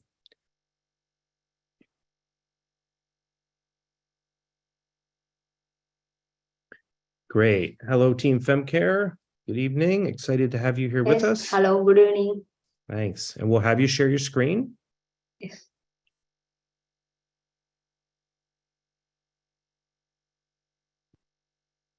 Yes, my screen is visible and I'm audible. That's great. We'll get those thumbs up from people that we love just to confirm that everyone can see everything and it's all good. And then I will count you in 3, 2, 1. Yes, a baby fills a place in your heart that you never knew was empty. Hey, there is a good news, and we are going to welcome a new member to our family. Whenever we listen to this news, our family is filled with joy. The mother is very happy because of this, but at the same time, she is very stressed for the growing baby in her womb because she never knew when this happiness might turn to sorrow. So we bring to your FemCare. In FemCare, we are building wearable and AI-powered devices. The software which monitor the vital parameters of the mother and also the fetus, and continuously shares the data to the doctor's mobile application, which helps the doctor in taking the right decision at right time and prevent the complication. Our vision is to prevent the pregnant ladies from high-risk pregnancy and give them a pleasant life. The main motivation of our device is one of my sister. Her name is Radhivashni. She had a miscarriage at her 5th month of her pregnancy. Even though she was from the well-educated background, she was unable to save her fetus. This happens due to non-continuous monitoring of her fetus. She is a second time to be a mom, and now she is very emotional and sensitive towards her pregnancy. Because of her high-risk pregnancy, she went for a scan 3 times per month. So she is looking for the accessible and the affordable healthcare product. Like Radhivashni, in India, there are many cases. According to the new estimate last year, there are 24,600 maternal deaths were occurred, which mostly occurred among the women over the age of 20 to 29 years. According to the Pradhan Mantri Shroshat Madriva Abhiyan, there are 25% of the pregnancies are high risk in India. With the market overview, we can go on to the market gaps. We identify the market gaps like most of the pregnant ladies get annoyed when they go for the checkup. The current checkups are very expensive and they take too much time to give the result. From the market gap analysis, we identify the problems like almost 15% of all pregnant women can develop potentially life-threatening complications. As a result, the identification of the high-risk pregnancy at the earliest stage will be helpful in taking appropriate intervention. We are in need of a device that monitors the activities of the fetus and also the mother. Motivated by all those items, we bring to our device. We provide a prenatal monitoring device for the mother with the high-risk pregnancy. It reduces the time, cost, and the effort required. Compared to other devices, our device has many key features like our device is user-friendly for the pregnant ladies, and we need to no need to visit hospital frequently, and our device is portable. Yes. Come to the market size, we are focusing the total addressable market. There are 30,000 gynecologists and 42 lakh pregnant ladies all over India. Initially, we focusing the 900 gynecologists and 86,000 pregnant ladies. We also acquired to 20% of some in our first phase, that is 180 gynecologists and 70,000 pregnant ladies. All our competitors, extensively, there are 2 products in our market. They are offering around 95,000, but our device, but we are offering 20,000 rupees in case of one-time cost. Compared to other devices, our device has extra one features, that is the fetal movements. I am very delightful to introduce our product. Like our product can monitor the pregnant ladies with 4 parameters like fetal heart rate, maternal heart rate, uterine contraction, and also the fetal movement. Our device not only gives the graphical analysis, but it also displays the conditional status of the fetus.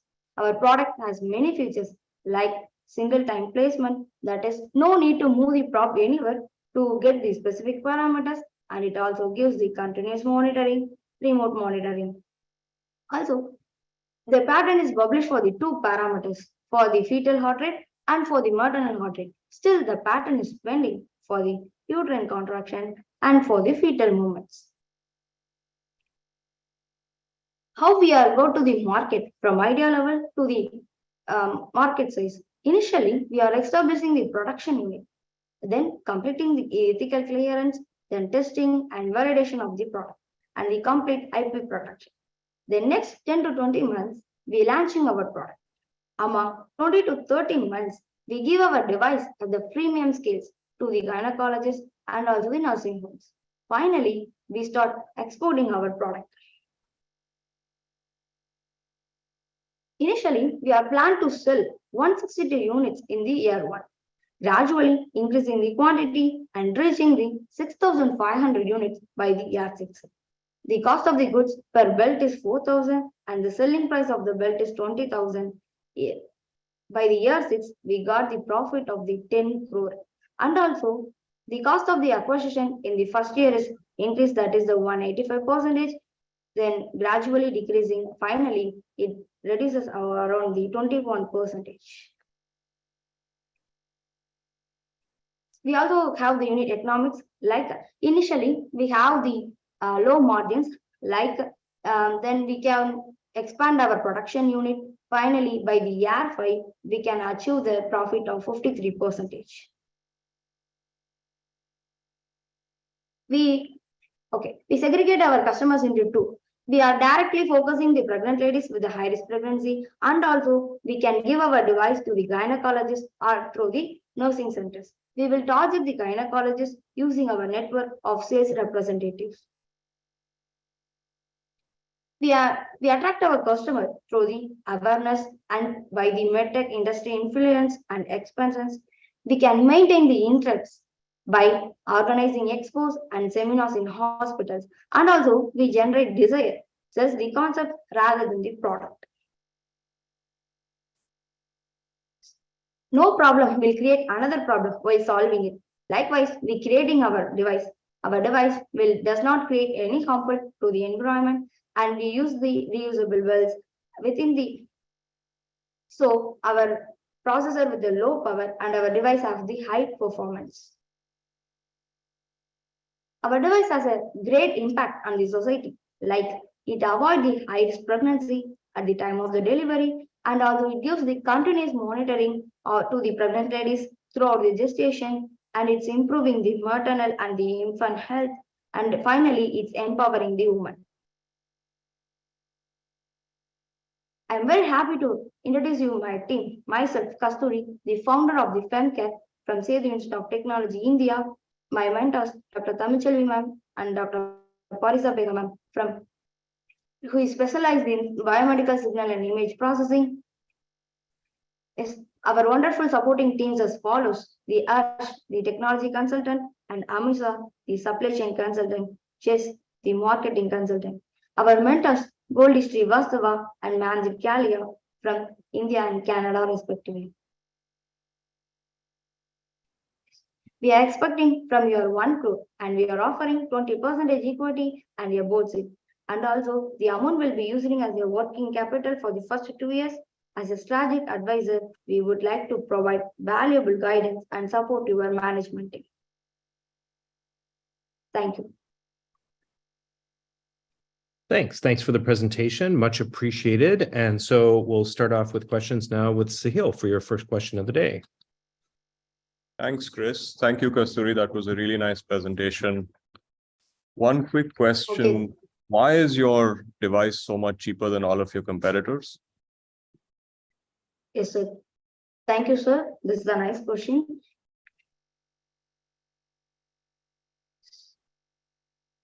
Yes. There are extensively 2 products in the market, but they are offering only the 3 parameters like fetal heart rate, maternal heart rate, uterine contraction. But additionally, our product have the extra parameters like the fetal movements. Still now, no one can these parameters within the one device. They can only offering other separate devices like if we considering the LPM, it only offering two parameters like that. So this is our standby. I understand, but is this device, the other ones cost 80,000 and 85,000 and yours cost 20,000.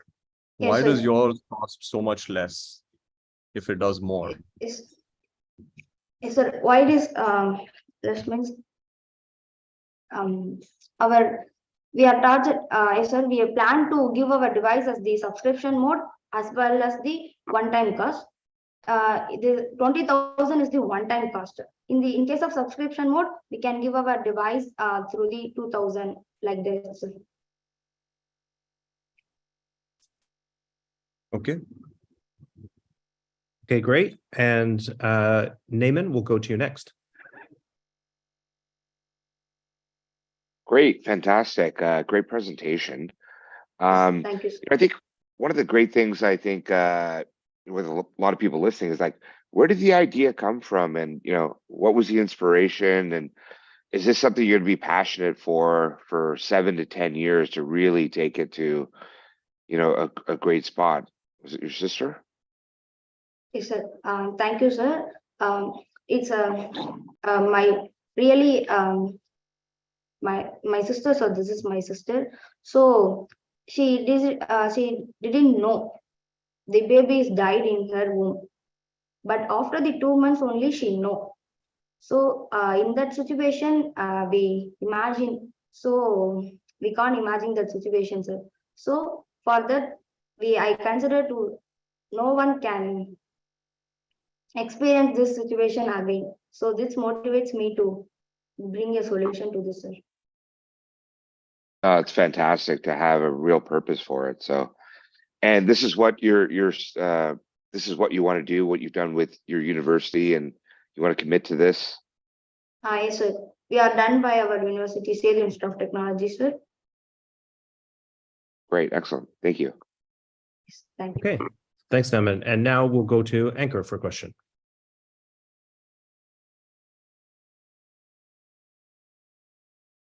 I think we don't have you. You don't have your audio there, Anchor.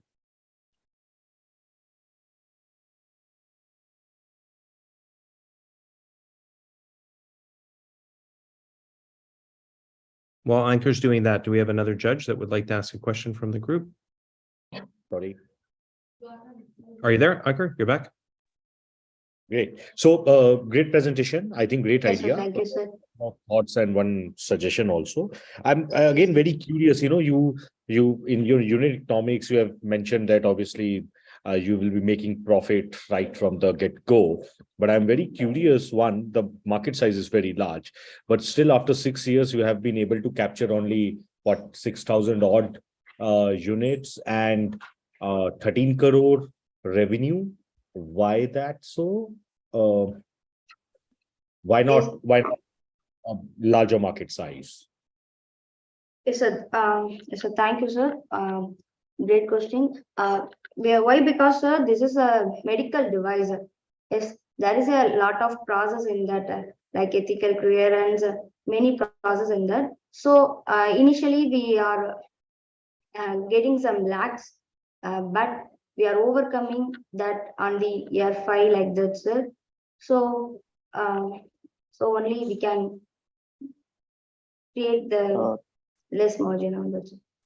Sir, I'd like to add on to what Kasturi said. Sure. So as Sure. we all know that this is a very saturated market and there are already a lot of big players in this market. So entering such market and gaining credibility is a very tough task.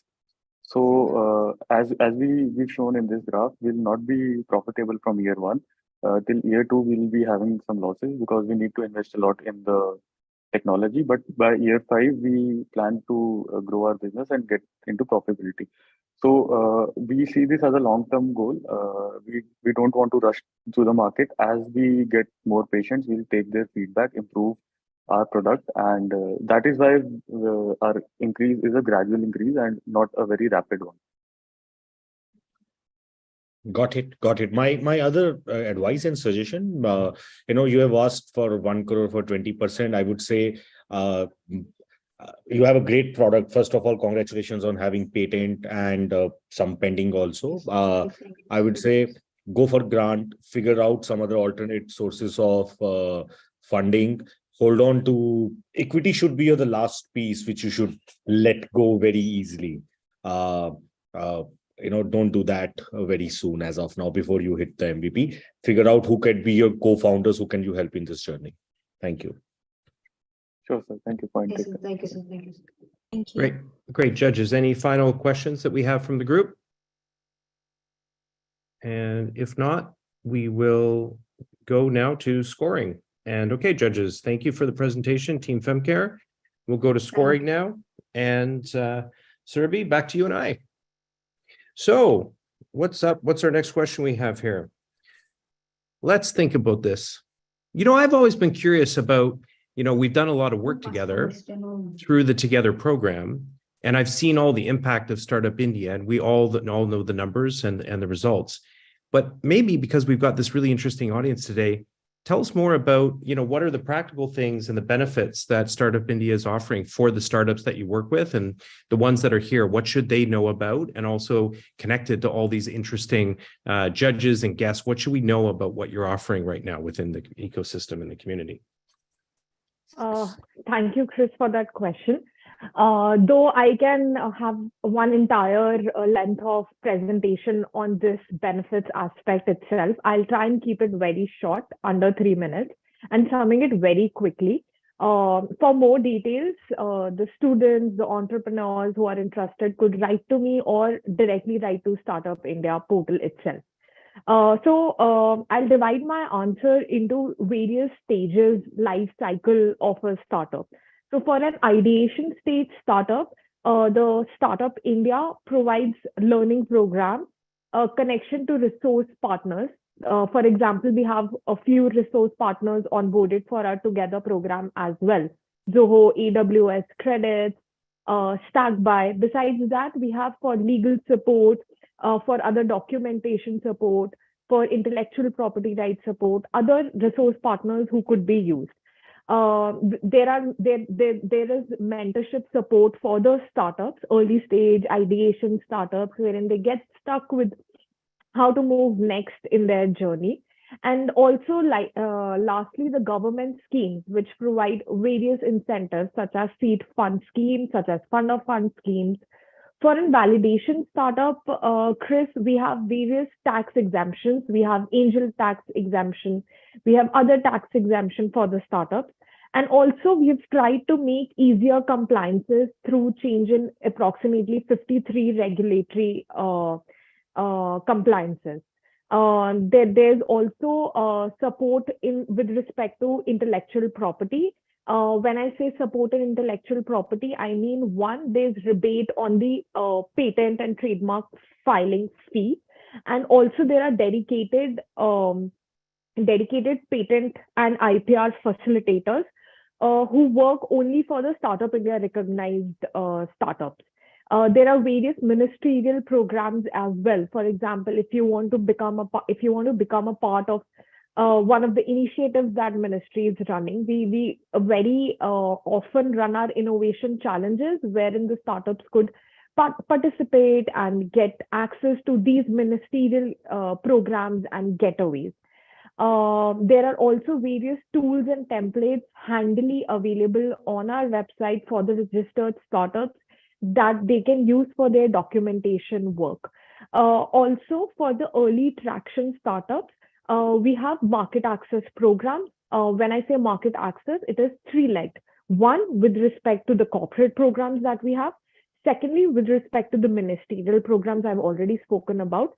Lastly, about the international participation that we do. We have 16 bridges with different countries, and we support startups to get international exposure through those bridges. Also, there are procurement benefits. They could be listed on the GEM portal.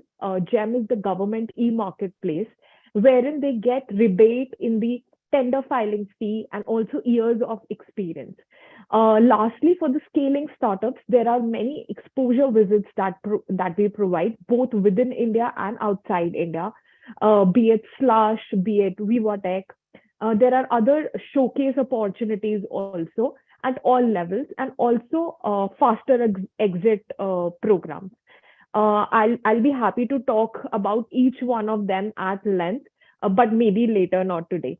So, Chris, over to you. Hope that's helpful. And for people there, this is both for Indian startups and also Canadian startups and other startups which are incorporated outside India, but wanting to expand to India.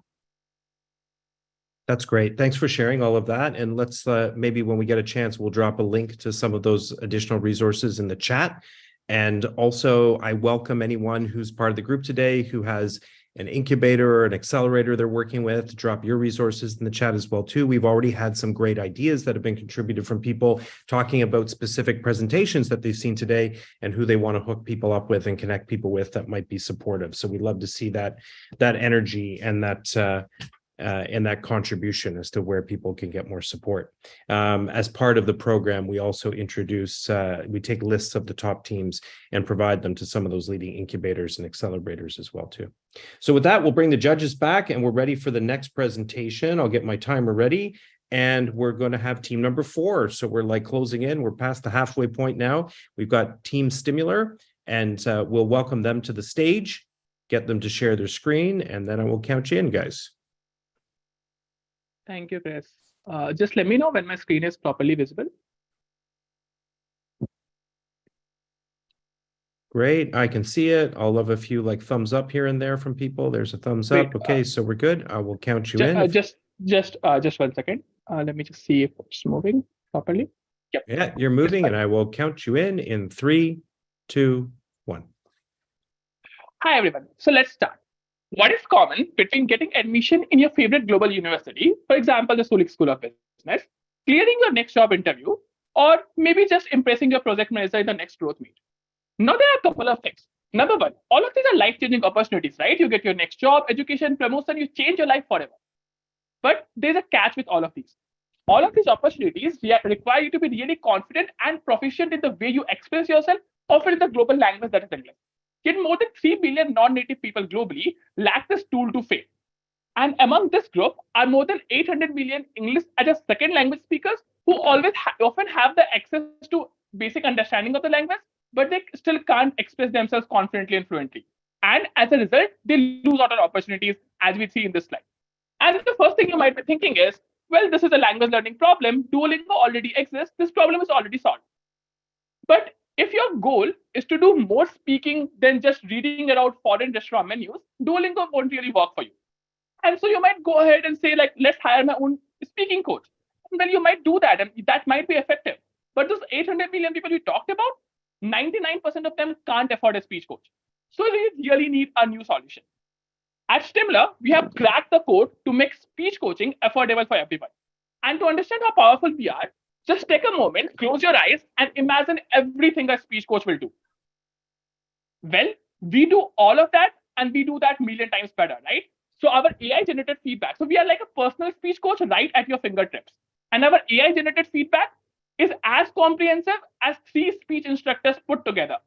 And we do that in a fraction of the time. We do that in a fraction of the cost.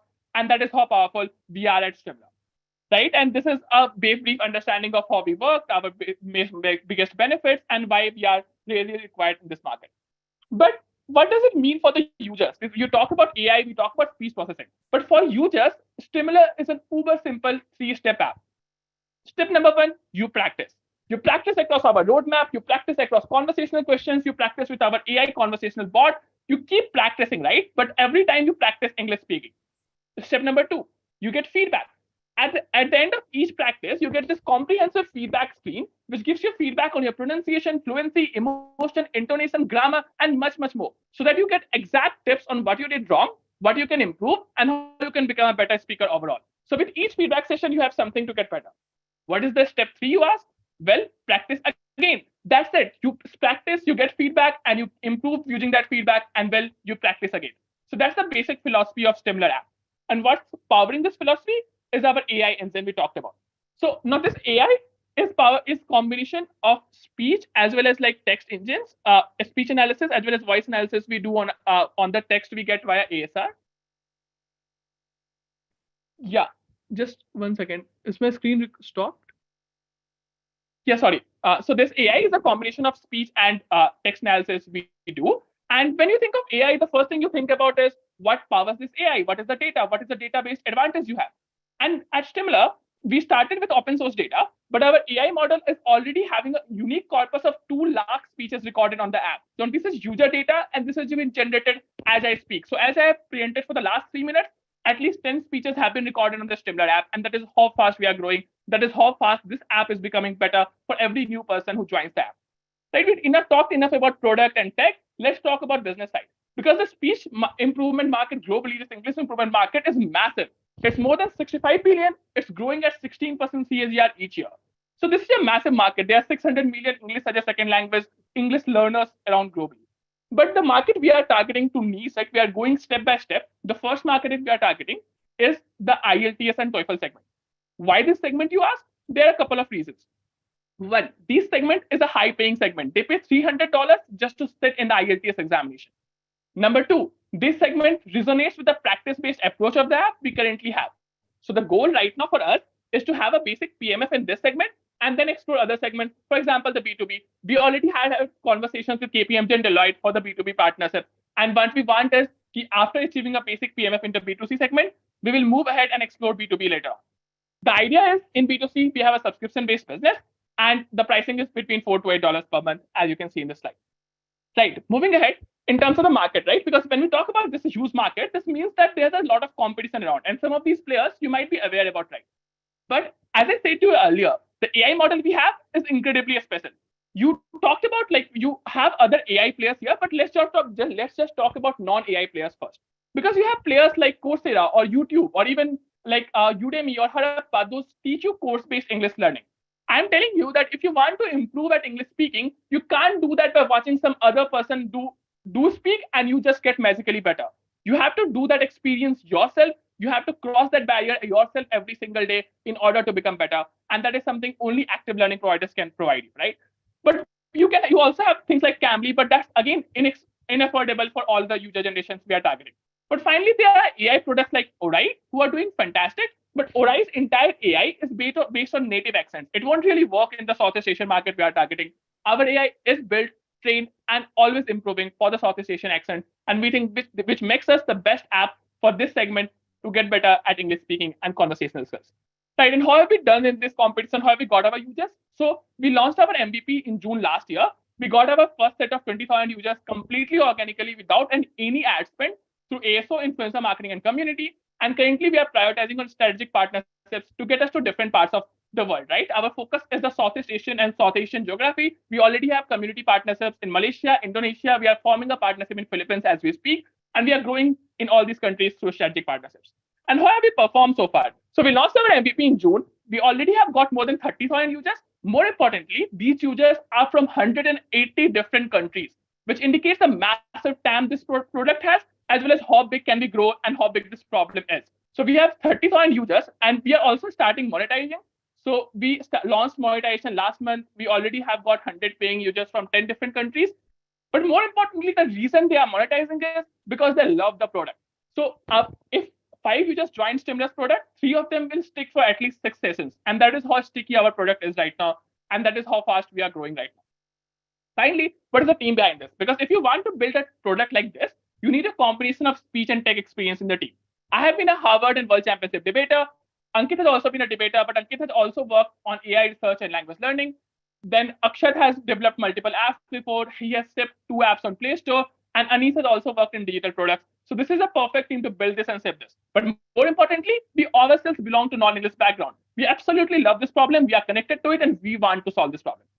I would also like to do a vote of thanks to the Schulich team members and our awesome mentors here who have been step by step in terms of our journey of reaching this place. Finally, what is the ask here? We are raising 500K in our pre-seed round, and we would love everyone's support here to join us in this round as we accelerate on the next phase of economic growth. Finally, again, Stimler enables every global citizen to have their personal communication coach right at their fingertips. Thank you so much. Thank you, team. Appreciate the presentation. And first up for a question on this one is Arati. Hi, actually, great product. Oh, my video is not working. There we go. Great product and great presentation. I loved that you actually showcased a little bit about you and the team. I feel like that's really important to know why you're all building this and how. My question is around go-to-market. Obviously, you've identified like the key areas that and geographics that this product is going to be used in. But if you could pick one, like what's that first one, and how are you going to start to get these young people and students obsessed with your product? Thanks, Harti. So the key geographies for us, number one would be India. 40% of our users are from India right now, and 25% of our users are from Philippines. So these are the two markets we are really targeting. And the way we are reaching this is because we are targeting IELTS and TOEFL segment right now. So I myself gave IELTS like a few days back to check the examination. I got an 8.5 band myself as well. So I'm using this as a leverage in the community, in the learning communities present on Facebook and Twitter to get this early set of users. That is what we are trying. And we are also reaching out to them through a lot of partnerships with coachings, partnerships with other language learning players to reach to these segments in India and Philippines. Great, thanks. Thank you. Great. So Ankur, you're up next. Hey, can you hear me now? Yep, you're good. Yes. Great. First of all, the great product, count me as your 30,000 first customer. I downloaded your app, and while Aarti was asking you question, I have started my first exercise. But I can't tell you, this was my first company 14 years ago, English language learning, okay? Every time, this is a huge problem. So many of us have tried solving it and haven't scaled it to a large level. My only question to you is getting the first lakh customers in this case is not a problem. The problem is getting to the next lakh, next 10 lakhs, next 20 lakh. And when you start, see the problem with the online learning problem, I understand this market very well. So that's why I wanted to understand very, very briefly, you talked about the engagement metrics, which you said around 6 sessions per se, if I could, yeah. See, in a self-paced learning, how are you building the engagement? Why are users coming back? Why will they come back again every day? And what are your current, share some insights, man. Yeah. Because normally I would not have liked, to be honest, but your app is awesome. Your app is really awesome. Good job, very good job. But some insights on data, please. Yeah, thank you so much, Ankur, first of all, for using the app while we talk. But the reason people come back to this is because it's a gratification feeling in itself, right? You are learning English, but every 1 minute you are recording a speech. In the next 30 seconds, you are seeing the feedback. So it's like this constant experience where you always feel that you are getting something. This is very different from sitting across a 30 minutes lecture and then just thinking like, what have I learned today? This is something where a 2 minutes or a 5-minute session can help you get better. And this instant gratification feeling is something which keeps bringing people back and back to the platform. And that is something which people always share with us. They go ahead and post it on Twitter, their scores on the app, how their scores have increased over time. So this is something they can always see, they can always do, and that's helping us grow, right? So most of our users who are coming right now are either through feedback or screen shared on social media. And users just love having scores. You just love having instant things. I think that is going to be the key for us keeping them engaged. But at the same time, we are using all those channels of engagement you can think about. So like we are having leaderboards for them. But more importantly, because these are IELTS people, right? And you talked about it very well that these language learning apps can't really scale beyond a level because they are targeting the general English audience who might probably leave after 2-3 months. What we are doing right now at the very earliest stages, we are fixing the app, we are making it more engaging by targeting on a segment which is already engaged. They have their examinations in the next month or next 2 months. They already want to use the app every single day. And that is giving us so many data points that we can make it engaging for everyone else. So I think that's our approach while building this. I can speak more about this, but I think that would be it for now. No. I think I can understand your passion. I got my fluency score 71% and pronunciation 90%. Let's talk more about it in sometime. Great. Over to the next slide. Thank you so much. Great, thanks. Sahil, you're up next. Yeah, hi. Super presentation, guys. Really very, very impressive. I have three questions, really. So I'll just quickly lay them out. You don't have to answer all of them. First one, very quickly on the technology side, what is your AI really learning and training somebody on? Is it clarity, pronunciation, grammar, or all of them? Question two, how many sessions before a user reaches a target level of proficiency that you think is appropriate? And the third is, have you thought about doing different levels of proficiency? As an example, for a call center, you will have, for instance, Versant levels of proficiency. Do you have something like that in the pipeline? Yes. So answering all these three, one, it is overall learning. So you have an overall score, which is a combination of all those metrics you talked about. We optimize for the overall score. Second, how many sessions people take? I think it varies according to the initial levels. So, but what we are observing is between 40 to 60 sessions is something where we start seeing a decent sense of improvement, maybe 20% or 30% in their scores. And three, yes, call centers and different levels of proficiency is on our plans. But as I said, the goal right now is because we have a segment which is already engaged, we want to use that to make the product better and have it for different levels. So beginner, advanced, intermediary, and then use it to scale to call centers and enterprises. So that's our plan right now. I'll just add a little more to the first part. What do we learn from these features?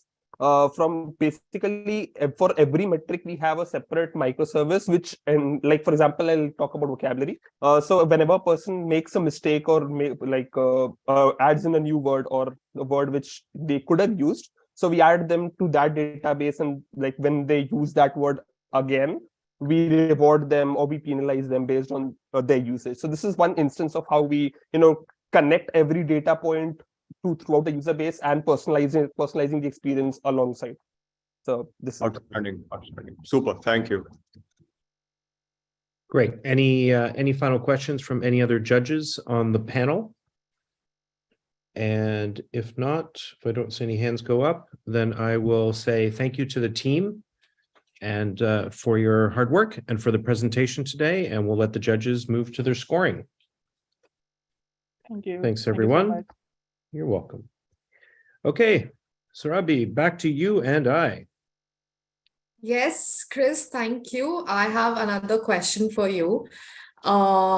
That you have been working at Schulich as an adjunct professor and often focusing on concepts of mentorship and work integrated learning.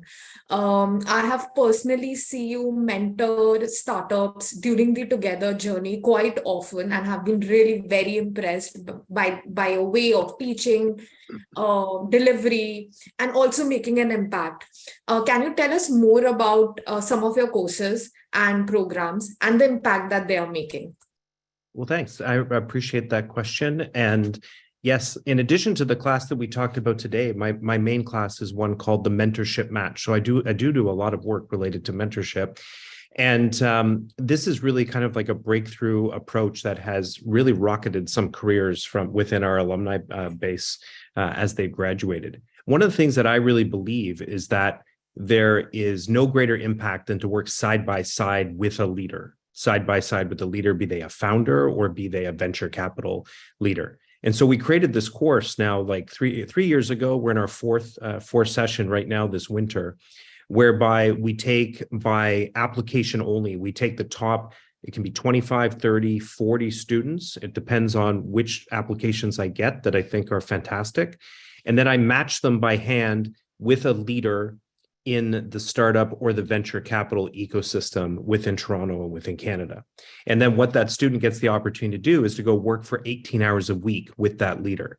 Now, you've all heard about, like, of course, co-op programs and internships and these types of things. But the problem with those is often that you wind up getting sat in the corner doing more admin work or background research, and you don't really get to be connected to the CEO, to the founder, to the general partner of the firm.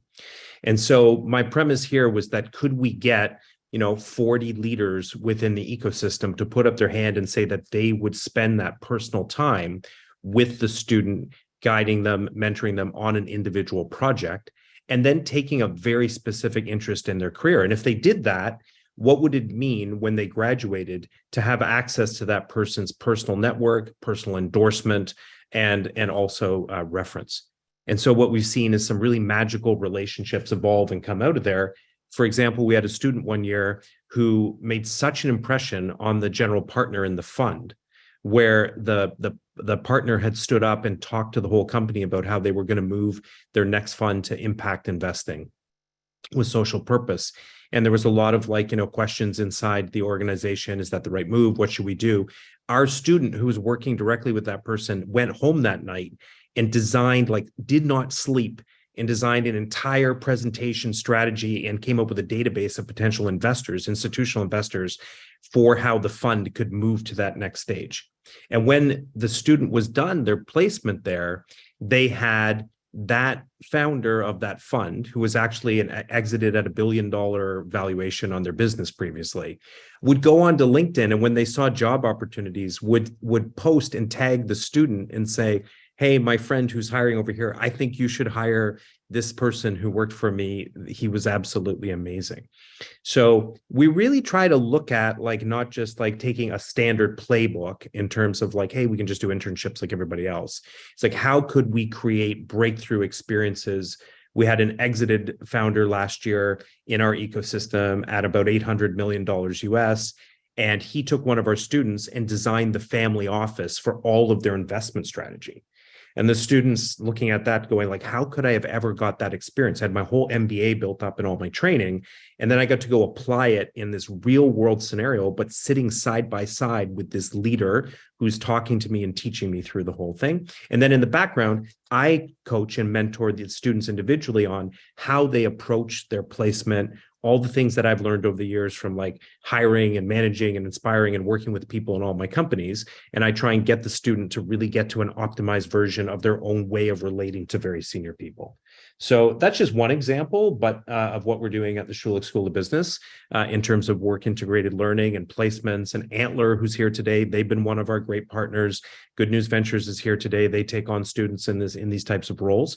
And it's really kind of changing the game in terms of how the students are leaving the institution. And I like to think of having them leave on a rocket ship when they come out, based on the network that they have and how we've accelerated that network through the programs that we're creating. Chris, I'm really looking forward to attend one of your classes now. I'm very intrigued. Sure. Yeah. You can come out and hang out with us. And everybody is welcome to apply as well to get their MBA at the Schulich School of Business and come hang out with us in the Schulich startup community and take some of those classes. So with that brings us to our next presentation, and we will welcome Earth Analytica Lab onto the stage. And we'll get eyes on the team here in terms of bringing them up and sharing their presentation, and then we'll count them in.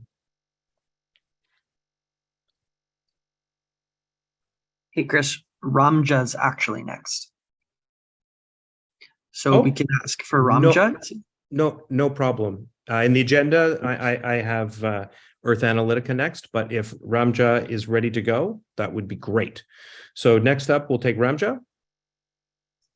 And thanks a lot, Chris. Great. Welcome to the stage. And we'll get you to share screen. Thanks a lot, everybody. I would about to start share my screen. Thanks for invitation.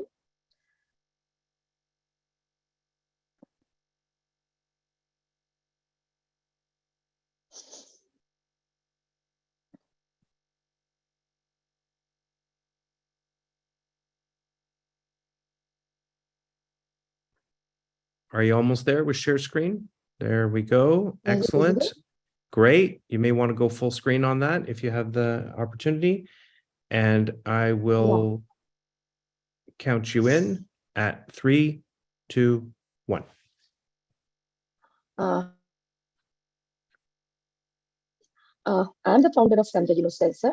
The mission of Ramja is right antibiotic at right time. Who we are? We are 3-year-old startup of IIT Delhi. We have been recognized in last 3 years from the national as well as international bodies, which counts from IIT Delhi, ICMR, AIMS, and Nexus American Center. In last 3 years, we have generated 2 crore INR grant from the DBT, DSTN, Social Health Fund, SIDBI, Pfizer. The product which we are going to present here is already being shortlisted as top 75 innovation of the day, which has been launched by Pradhan Mantri Modi in June 2022. This product is already being recommended as top 5 innovation under the category of healthcare medical device by Health Ministry in 2022. We are top 10 finalists of Asia Pacific MedTech Innovator and shortlisted as in slash 2022 at Finland. Do you know? Due to antimicrobial resistance, every 1% died every 45th second in 2021. So the problem which we are dealing is very, very huge. As per WHO, antimicrobial resistance is one of the top 10 global threats facing humanity. Delaying in infection detection results in wrong prescription and several complications.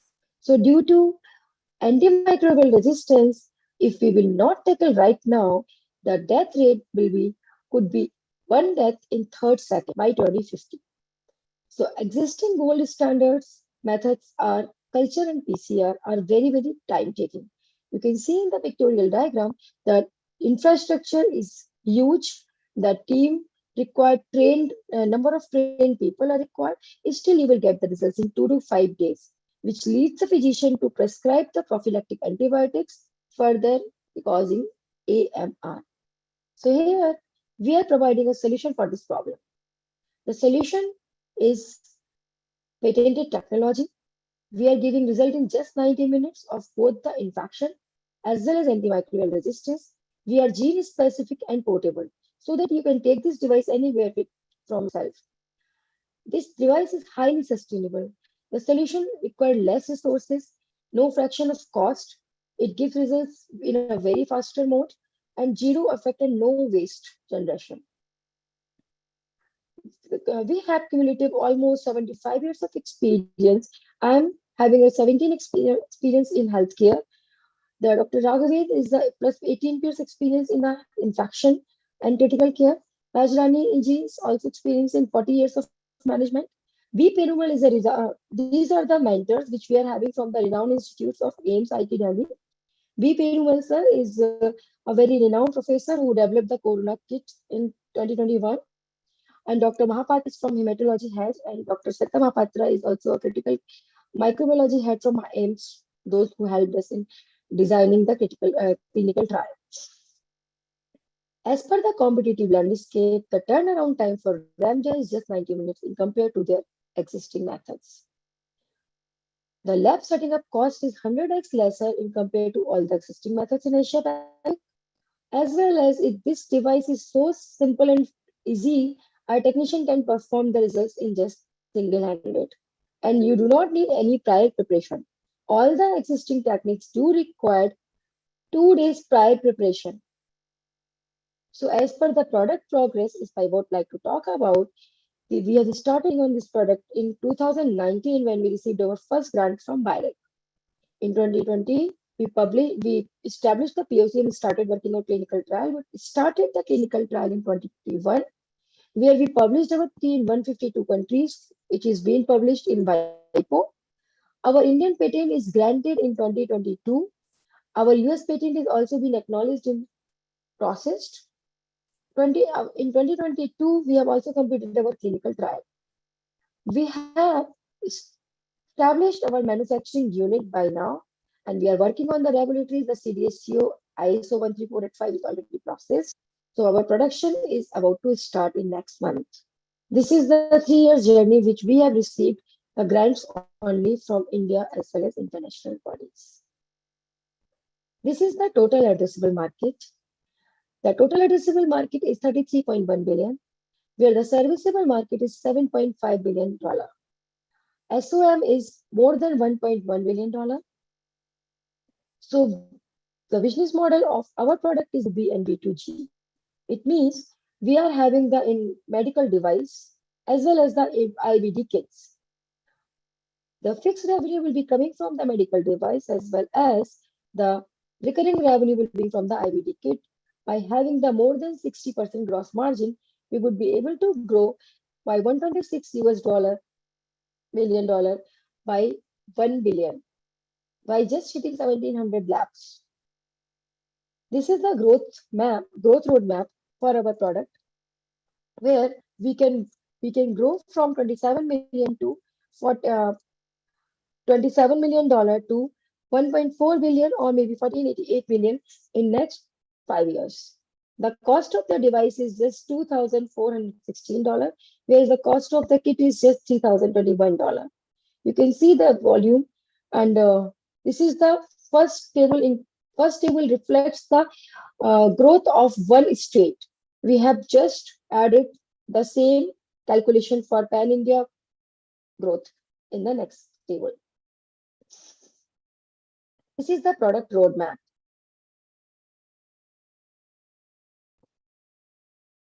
As we have already discussed, the product is reached at the stage of the regulatory.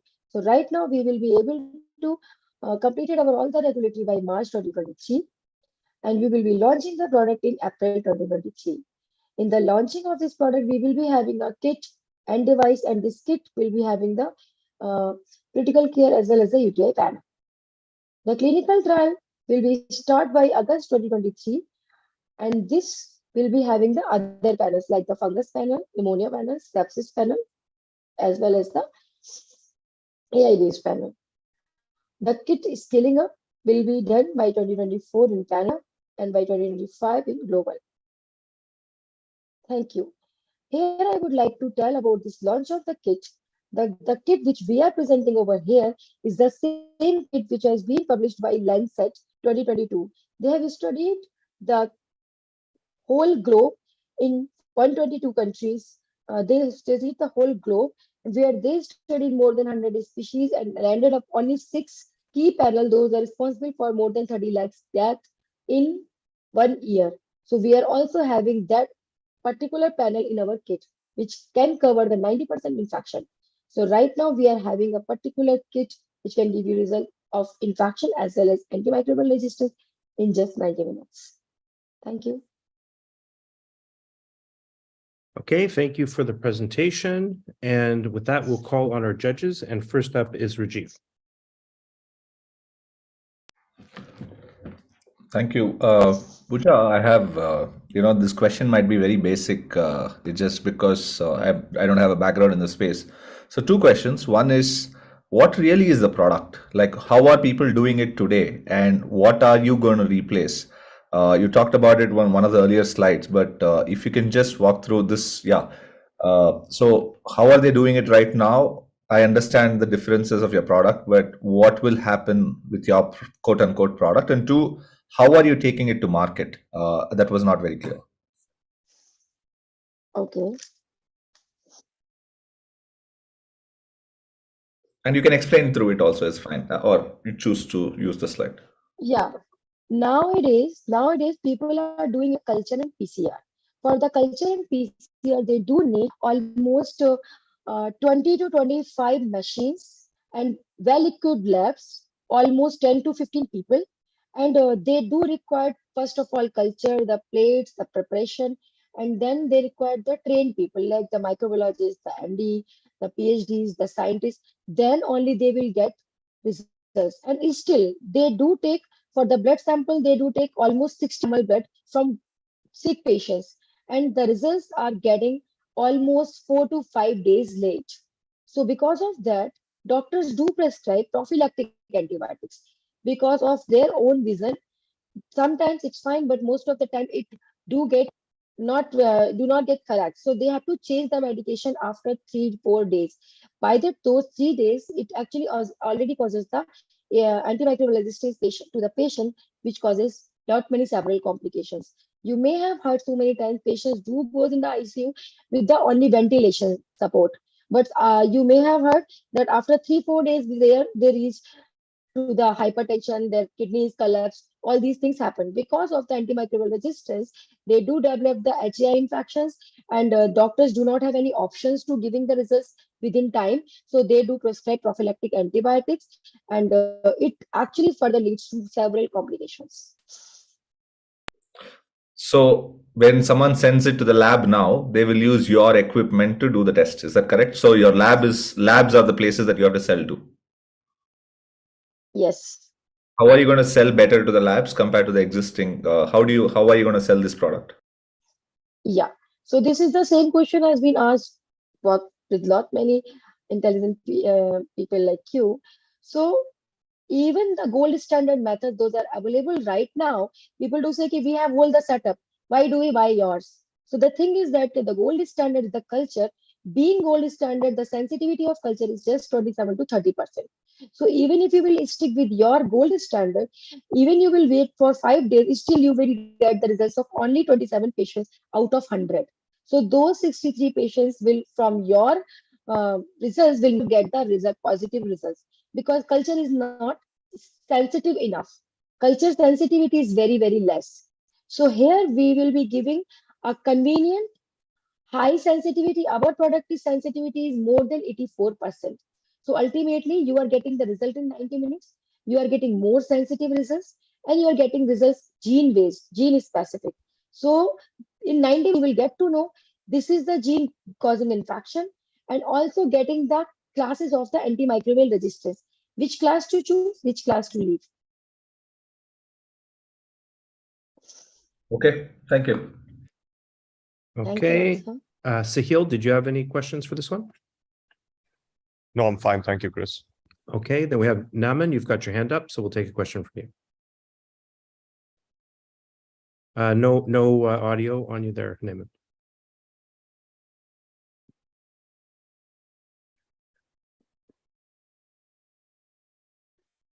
No volume.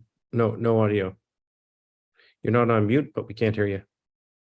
Okay, you're gonna pass while we figure that out. Any other questions from the judging panel? Okay, if not, if we don't get Naman back in the next 2 seconds, we'll say thank you to the team, and we will continue on. Okay, thank you to our 5th team, and then we'll get geared up for team 6 in just a minute. Judges, you have time to score now. Thank you, Chris. Thanks a lot. Thank you. And Surabhi, back to you and I. Yes, looking forward, Chris, to another round of questions. All right, so back to my turn for you. So you've had this this mission of connecting with Canada and building together with us on a number of different levels. But there's also so many interesting international collaborations that you've worked on. What are some of the international programs that are coming up this year or from the past year that you've been really excited about? We'd love to hear about those. Chris, thank you. A great question. So our idea, our mission and of linking startups abroad and the ecosystem abroad through various initiatives is three-pronged. One, to mobilize global capital for investments in Indian startups. Secondly, giving the startups an access to global markets. And thirdly, creating an ecosystem and environment for Indian innovation to go abroad to the global markets, and also to co-collaborate with different startups based out of various countries at the same time. With that idea, mission and vision, we have 16 international bridges as of today. Our most recent bridge was launched at the World Economic Forum with Switzerland. And we've held various programs under these international bridges as well. But that said, I'm going to provide a link of these international bridges on our chat as well after our conversation. But our initiatives is not only limited with these 16 countries. We have our mission with over 30 plus international Indian missions, and with 5 other continents. Now, we do that with an idea to, like I said, to give startups an exposure opportunity. And we do that through one pitching series. So Japan and with Jetro, we have conducted pitching sessions with over 100 plus startups. Second is our mentorship model that is followed in the US, that we conduct strategic mentorship support both from Indian startups and US startups to a specific theme or sector-based cohort, and with mentors from both the countries. Third is our Academia Connect, which we do with Canada through Schulich School of Business, wherein the studentpreneurs get an opportunity to learn about the ecosystem of Canada. And for Canada, we provide it with the Indian ecosystem. Lastly, we have our innovation challenges as well. And our success model is with Sweden Healthcare Innovation Challenge, wherein with different partners, we collaborate and give startups an opportunity, maybe of mentorship, incubation, fiscal and non-fiscal incentive. And for the companies and partners, these startups provide an innovative solution. So these are some of the activities that we have been doing, and we are also looking forward to conducting more activities this coming financial year, including exposure visits, wherein we give startups an opportunity to showcase the work that they are doing, bring the innovative ideas of India and take them globally in various events. Chris, over to you now. Hope that answers your question. Yes, thanks for sharing. It's really inspired. Thanks for sharing. It's really inspiring to hear that work and to know that that's going on a global basis. And I appreciate hearing about that. Okay, we'll bring the judges back, and we're down to our final presentation now. And I almost introduced them a few minutes ago, so now it's like the buildup is big, but we're going to bring them back. Earth Analytical Lab. So we'll bring them on. Speaker highlight them, get them to share screen, and then I'll count you in, guys. Yeah, thank you, Chris. Thank you, Surbi. I hope I'm audible. You are? I can hear you. That's great. So we'll get you to share screen. Yeah. Is it visible? We'll get a thumbs up from a few people in a minute. Not quite yet. It says started screen sharing for me. There we go. I can see it now. A couple other thumbs up. And we'll count you in 3, 2, 1. Yeah, hi everyone. We are Team Analytica. And in order to start with, I'll talk about a story of Mohan and what are his problems. So Mohan is a proud farmer out of Satna, and he has some problems like degrading farm soil health, increasing agri input cost year over year, and decreasing in produce. So, and the most important thing is he's not, aware that whom he should go for help. So here comes us. The other major problem what Mohan facing are, he's doing stubble burning. He is not aware about, agri residue management and soil testing. So that causes him even, the farm soil quality to deteriorate, which increases the input cost for Mohan and eventually leaves him with the lesser revenue. In terms of climate and economy impact, so if Mohan is doing 1 acre of stubble burning, so he's producing 45 metric ton of carbon dioxide, which is close to, which is equivalent to 10 cars, CO2 emitted by 10 cars in a year. Next, 50% of the soil quality, soil health is degraded for the Mohan's farm, and he's losing out on 1 metric ton of agri residue, which is a huge opportunity loss in terms of agri GDP. So how big is this scenario? Currently, 66% of the population in India are dependent on agriculture, which contributes to 19% of the agricultural GDP. But if farmers are not adopting modern farming practices, and this hits them a loss of 25 to 40% in revenue, which in Canadian for individual farmer like Mohan is 30% of the income, that is 500 Canadian dollars. Overall, 17 plus billion Canadian loss every year due to, improper farming practices. So we are here to help Mohan, farmers like Mohan, and in India. So Earth Analytica Lab solution to Mohan's problem. So exactly we provide 4 solutions to Mohan, which are rapid soil testing, rapid water testing, agri residue management, and instant support to farmers like Mohan. So in rapid soil testing, we do soil health analysis report based on 14 parameters. And the best part is we do it under 60 minutes. Same thing goes for rapid water testing, where a field water analysis report is generated based on 11 parameters within 60 minutes. Agri residue management is a post-harvest residue, which are, remains on the field. So we help farmers like Mohan to clean his field free of cost. Lastly, we provide instant support to Mohan, where he can reach out to our agents and farmer coordinators anytime via app or a phone call. So let's look at the user journey of Mohan with EAL. So initially, we organize farmer meetup where Mohan register and attend a session based on awareness awareness about soil testing, water testing, what are the importance, and the session are taken by renowned soil scientists, agronomists. The next step is Mohan shows expression of interest in the services. Then Earth Analytica Lab agents go and provide doorstep service. Then there is a report generation within 60 minutes. And lastly, we provide free of cost agronomic consulting to Mohan based on what he wants to grow in the next crop cycle. So we provide them with a personalized input, like how, what amount of nitrogen, phosphorus, and potassium, and couple of other ingredients need to be put in the farm. So eventually we see a happy Mohan here. So in terms of pricing strategy, is our pricing affordable for Mohan? Yes, indeed. The rapid soil testing price is at 8 Canadian dollars, which is close to about 500 rupees. Rapid water testing is 7 Canadian dollars, which is 400 rupees per sample. And agri residue management is provided free of cost to Mohan.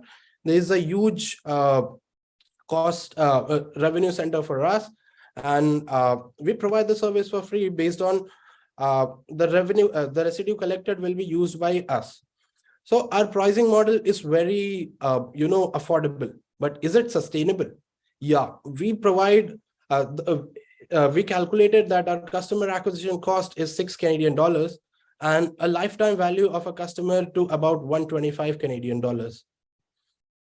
So agri residue is free to Mohan, but is it like how we are getting impacted, or what are the benefits for EAL? So the residue collected from the Mohan's field is used in the animal fodder, ethanol production units, residual based compost, paper pulp and yarn, and biomass briquettes as an industrial fuel. So this is a multi-sales opportunity for EAL, where we have done the pilot and identified that the net margin we have got is 50% for this. So if 2,500 acre of farm generates 2,500 metric ton of agri residue, that translates to 2 million Canadian in revenue. So the go-to-market strategy for the first year is divided into 4 phases, where we'll be doing user acquisition and marketing. So we'll be organizing farmer meetups in various areas. We'll be launching our mobile application. We'll be hosting government awareness camps on farming. Next is we'll be appointing farmer coordinators, and we'll be doing direct and indirect sales opportunities through digital media and in-person marketing. Next, we'll be distributing our services with a doorstep model, where they can avail services on their farm. The third phase is cross-selling and brand building, where we'll be selling our other services like field water testing, agri residue management, and also providing discounts and freebies to the loyal customers. Last phase is the expansion with government orders, with FPOs and large, farm produce companies. So we have a plan to expand to Madhya Pradesh state, where a total addressable market size is 11 million. And we'll be taking contracts of government projects and FPOs to achieve scale. So in terms of market opportunity, we are profitable from year 1, where we'll be starting off from Satna with a potential of 35K farmers with a penetration of 3%, 10%, and 2%. We are able to achieve a year 1 revenue of 150K Canadian dollars with a net profit of 66K Canadian dollars and a gross margin of 44%, net gross margin. So our 2 to 3 year revenue projection, in terms of expansion in Madhya Pradesh state, so total farmers are 10 million, assuming to be the ARPU of 25 Canadian dollar and considering 10% penetration rate of the farmer, we can clock 25 million Canadian in revenue if we expand in only Madhya Pradesh state. So Earth Analytica Lab offers more than competitors, especially doorstep service at affordable price and residue management. So We do more number of soil testing parameters. We are present in an untapped territory in Madhya Pradesh. The pricing is very cheap, at least 2x or 3x. Nobody provides doorstep service as us, and the test generation time is 60 minutes for us. For the competitors, it's 2 to 3 days, or at times 7 days. So the value proposition and advantage for us is doorstep service with the affordable pricing. We are a cloud-based mobile application. So we are modern and scalable, and we have a first mover advantage in the region where we are starting. In terms of traction, we have interviewed 1,000+ interviews of farmers, and we have done R&D activities with the agronomist. So we got incubated at Satna Incubation Center, followed by BNES, that is one of the best in MP. We had got a chance to present at Social Alpha. We got Ignite 2.2 program by Vadvani Foundation. We got registered and recognized as a Startup India startup. Lastly, we are here at Together 2023 competing at Finale. So if we talk about survey results, 96% of the farmer opted for soil testing for the farm. But the case is only they'll opt if it is a doorstep service, because it is a hassle in terms of time, money, and effort for the farmers to go and avail soil testing services from lab. The market validation is done through agronomists and soil scientists, where we have spoken to 15-20 agronomists and agroscientists. We have taken video testimonials for them, and 100% of them recommended that soil testing is necessary for farmers. We have also conducted farmer camps where we have asked them personally, like what exactly is the situation at the field and the importance of soil testing. Our mission and vision is pretty simple, where we need to acquire 5 million active users and empower 25 million farmers in a span of 5 years. We have a concrete roadmap for 5 years, where we'll be starting off with rapid soil testing, rapid water testing, and agri-residue management. Then we'll be having our centralized lab, EL marketplace. We'll be also into data analytics and soil sciences. Eventually, we'll be having our global presence with the Carbon Credit Bank. So here is our team. I'm the co-founder, CBO. I'm ex-BITS Pilani grad with industry experience into product management, consulting, and finance. Krishan Dev Singh, he is an MBA grad with a 14+ years of experience in IT, education, agri-business. Nishant is a co-founder CTO. He's a grad of IIT Dhanbad. He has a 2-year experience in developing industry scale software and applications. Next, we have Rajav, Dhruv, Chirantan, and Emerald as a part of Schulich team. They have helped us a lot in achieving the stage. And we have our mentors, Harvard, Sujata Madam, Shivakiran Sir, Anirudh, and Shilpi Gautam as a mentor. Thank you. Open for questions. Great. Thanks for the presentation. And we're going to open with Ankur for this one. Hey, hi. Great presentation. I think a well-identified problem, but help me understand. I have few questions. One, what happens today? What's the gap? Okay, where are farmers currently going? That's question number one. And second, I'm still not clear with the complete product suite, because you talked about from doing the testing to survey result sharing, consulting. So is it largely a consulting services, or no? So we provide lab-based testing of soil on the farm. So I'll share you what exactly we are, how exactly we are doing it. So this is the equipment what we are using. I hope my screen is visible. Yeah, just if you can do the full screen, please. Thank you. Yeah. Okay. So there's the equipment we are using. This is a STFR based soil testing meter kit, and this is installed in a mobile van. And like whenever a farmer gives order, we go there and we provide services on farm within 60 minutes, and we print the report And the advisory is free of cost. The consulting is free of cost based on the report itself. So reports and data clearly gives that what exactly he wants to, based on what exactly he wants to grow, what should be the inputs in terms of fertilizers. And this is the report generated. So this is the report where we are doing, 14 parameters. Great, thanks. We've got Arati set up to go next. Great presentation, guys. My question is around the competitors. I know you had that competitor slide, but how many of them, the two competitors, I'm assuming they're also doing this door to door, and what have you learned from how they have scaled?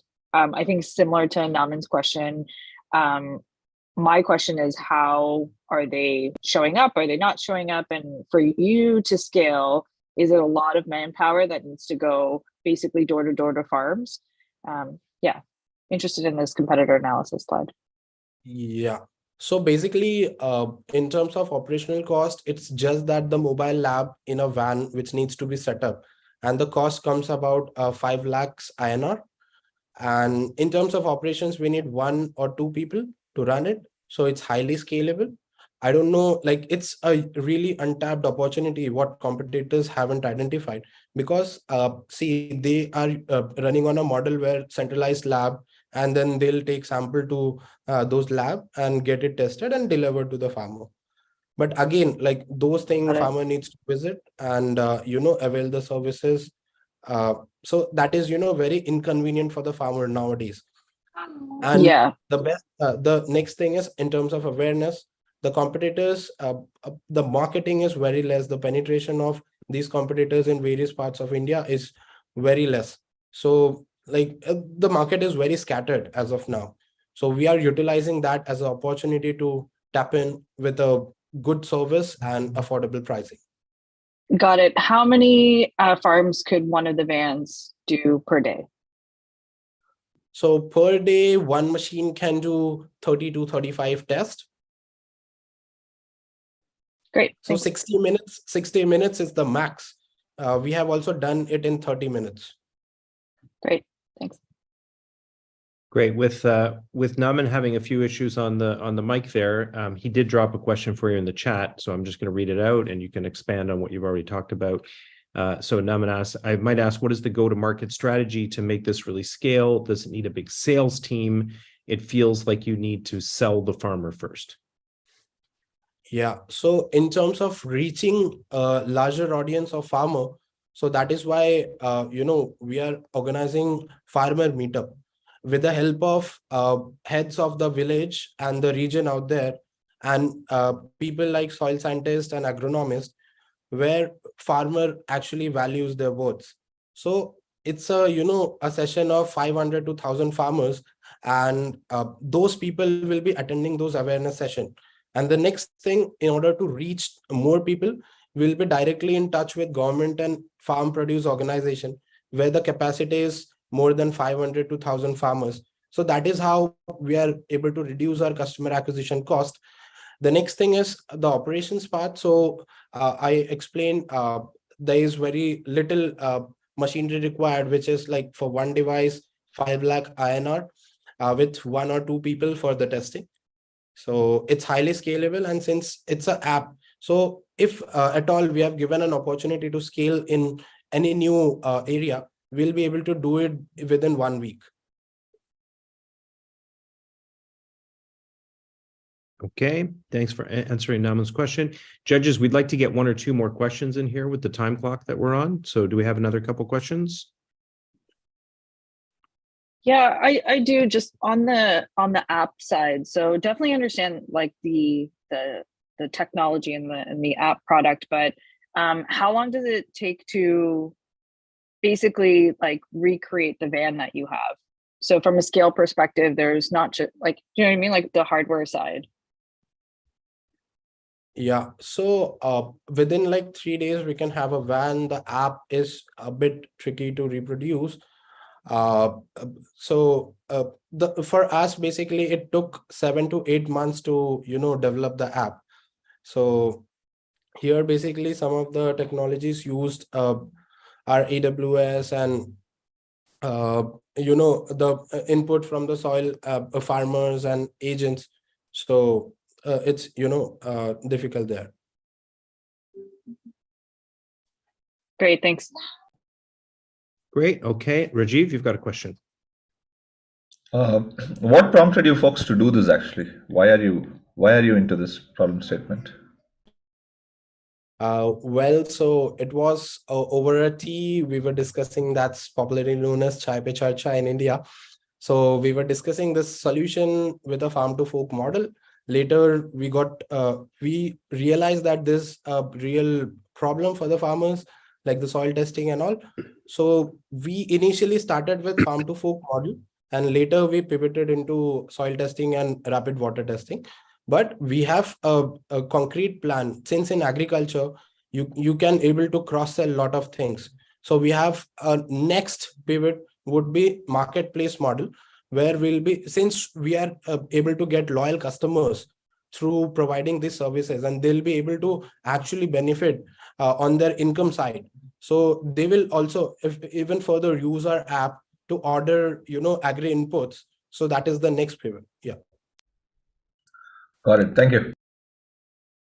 Thank you. Great. Okay. Well, thank you, judges. Much appreciated. Thank you, team. And now to let everyone know what happens next, we've had our 6 presentations, so we'll have like a virtual applause. Thank you. Cheers in the chat for everybody that we're done. The teams, you can now take a big breath and just sit back and get to see what's going to happen next. So Vito and the team are going to take you to a virtual private breakout room where you'll have the opportunity to first take a few minutes and finish your scores from the last team. And then when the group of you are ready, then have a conversation together and review the scores, see where the rankings are. Often we've had ties. There has to be some debate in the background and some perspective amongst the judges. And you'll have approximately 30 minutes to go through that process. A few more if you need it. We'll check in on you and see if there's like a big fight going on in the background with the judges. I think that happens from time to time, but a healthy debate going on, but we'll check in on you at that 30-minute mark. And in the meantime, we'll have our next set of special guests and speakers that will be joining us. So Surabhi, over to you and the introduction of our awesome next speaker. Thanks, Chris. All the best to all these 6 top teams. You've presented very well, and we are excited to know the results.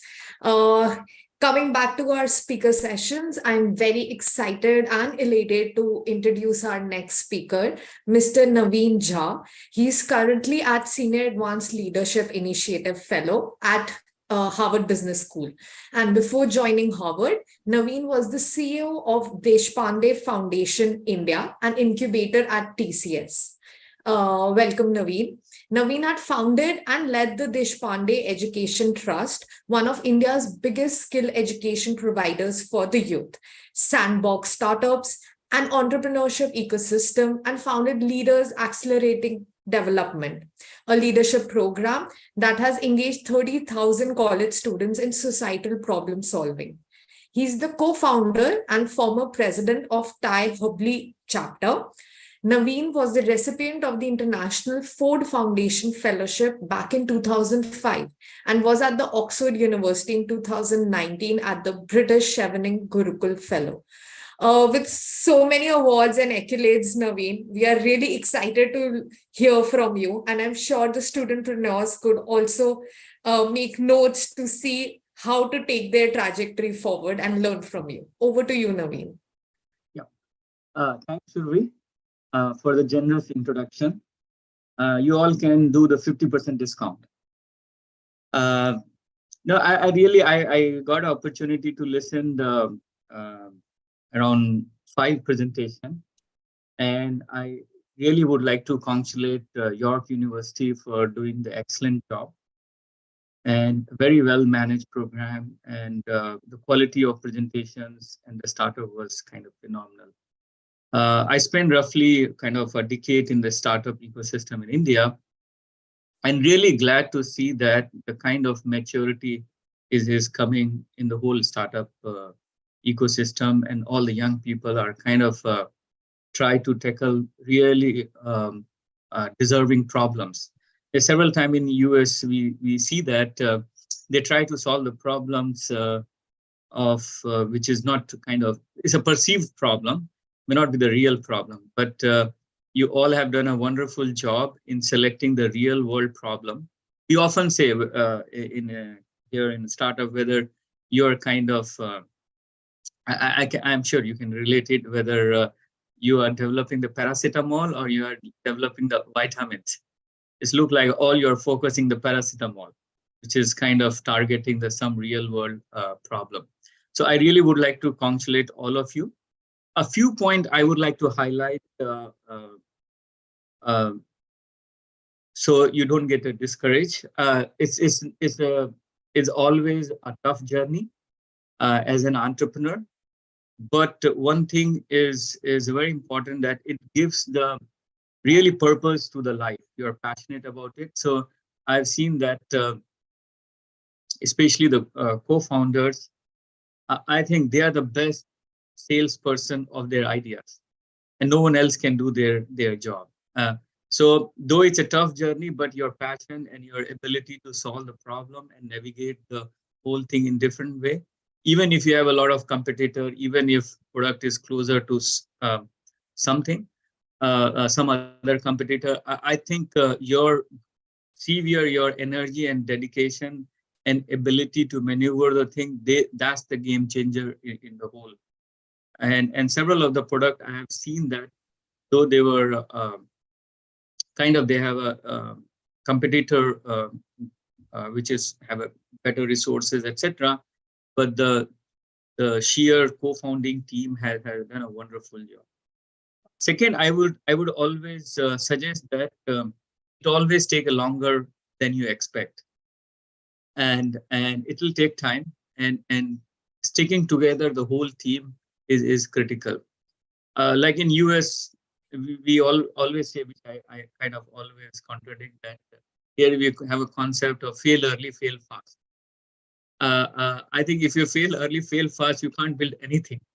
So you all know, because you have all developed the product, it always, like on an average 3 to 5 years, any good product take a time to build the MVP and the test with full of customer. So it's going to always take a longer time, and good product. We have seen that. I was mentoring a couple of company here in MIT. Is 5 and 8 year horizon. So how you are stick to the idea, but at the same time, accountability in the process is important. But you rest assured that it's a longer journey. So if you're joining together, because several times after a couple of years, the co-founding teams start deviating with other opportunity because of the various reasons. So I would say, if your co-founding team is sticking together for a longer time, I think that's where the key. We have seen that, and several times it's all luck, resources. Is a combination of a lot of other things. Why any startup move ahead and where things get broken. So I would highly appreciate all of you for your efforts. You have either you're solve testing or solving the English language problem, and really admire. You have a global perspective. You are thinking how to scale from very beginning. Earlier days, we used to have a challenge in India that we initially founding team were able to see how to develop product, but ability to scale, ability to see the how the big picture and bigger revenue. But most of the presentation, I really admire that you guys have at least you're thinking how to scale globally and understanding the big picture of the program. And nicely, some of you has really leveraged the ecosystem presently India is having, whether it's incubator or funder or government program, as Surabhi was mentioning about the Startup India initiative, recognition of startups, etc. So the startups are connecting at a very large scale. But having all said that, this journey is always tough. And I always say, no one told you that it's an easy journey. So so how you can believe your idea and persistent to kind of your efforts moving. I'm sure you will figure it out, because most of the problem you have picked up is a very, very relevant problem for India and the rest of the world. And uh, like from presentation wise, you are, I congratulate you. Like I'm a final judge in the Harvard Innovation Lab here. You are second to none. The quality of presentation, I've seen it, is fabulous. And I'm sure a lot of energy have gone through making the whole process, selecting it, and then refining the presentation, how they can totally focus on various aspects of the business. And very, very interesting thing that what should be the proper detail to present. It was very balanced job. You have done it. And you all have a fabulous dream you kind of want to achieve. But at the same time, dream with a deadline is important. If you don't have a milestone and deadline fixed in the process, then dream become a kind of lofty ideas and we are thinking. But you all have a good team abilities, and really kind of you are kind of detailing it, and it'll take time. So don't worry about it. It'll always take a longer than we expect. But how you can stick to your kind of basics. And I'm sure you have a good access of a lot of mentors, people who can guide it at various stages, whether you are kind of pivoting your product, building your team, or raising money and scaling it to various other territory wherever you are based in. And with the given background you all have, I'm sure you will have a fabulous journey. And I always say it doesn't matter whether you kind of succeed or not. In the process, the learning you are getting is phenomenal. You got to realize what is the purpose of your life for these couple of years, how you kind of get a sleepless night in figuring out the little thing to the bigger thing, and the whole excitement to develop the whole product and company is phenomenal. And that's, like I always say that you are always the CEO of your life, but when you set up the startup, you got that taste in outside of yourself. And it's like I myself co-founded 2 companies, 5 years, and they sold after that. And then I came to Harvard. So that journey is it teach you a lot of lessons. It teach you how to be humble, because when we were at the end of the month, when you have to make a payment for all the vendors, salary, and all those things, it's totally different experience. You get it, and it's more. I think more I reflect, more I kind of become thankful for everyone who has contributed in the process.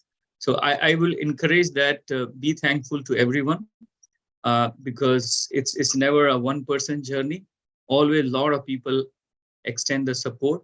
And the same thing I would encourage to kind of extend to your other fellow startups who are kind of figuring out in different stage. So it's become a kind of robust ecosystem. What we got all the resources and kind of help, connection, advice, mentor, family support. Needless to say how important it is when you're running your startup. And the same thing I would encourage every one of you to extend that kind of support, advice, resources to your fellow young person or anyone who is kind of setting the startup. And then let's build a stronger ecosystem, which is kind of more robust, more appreciative for the new ideas and the people who really want to take on.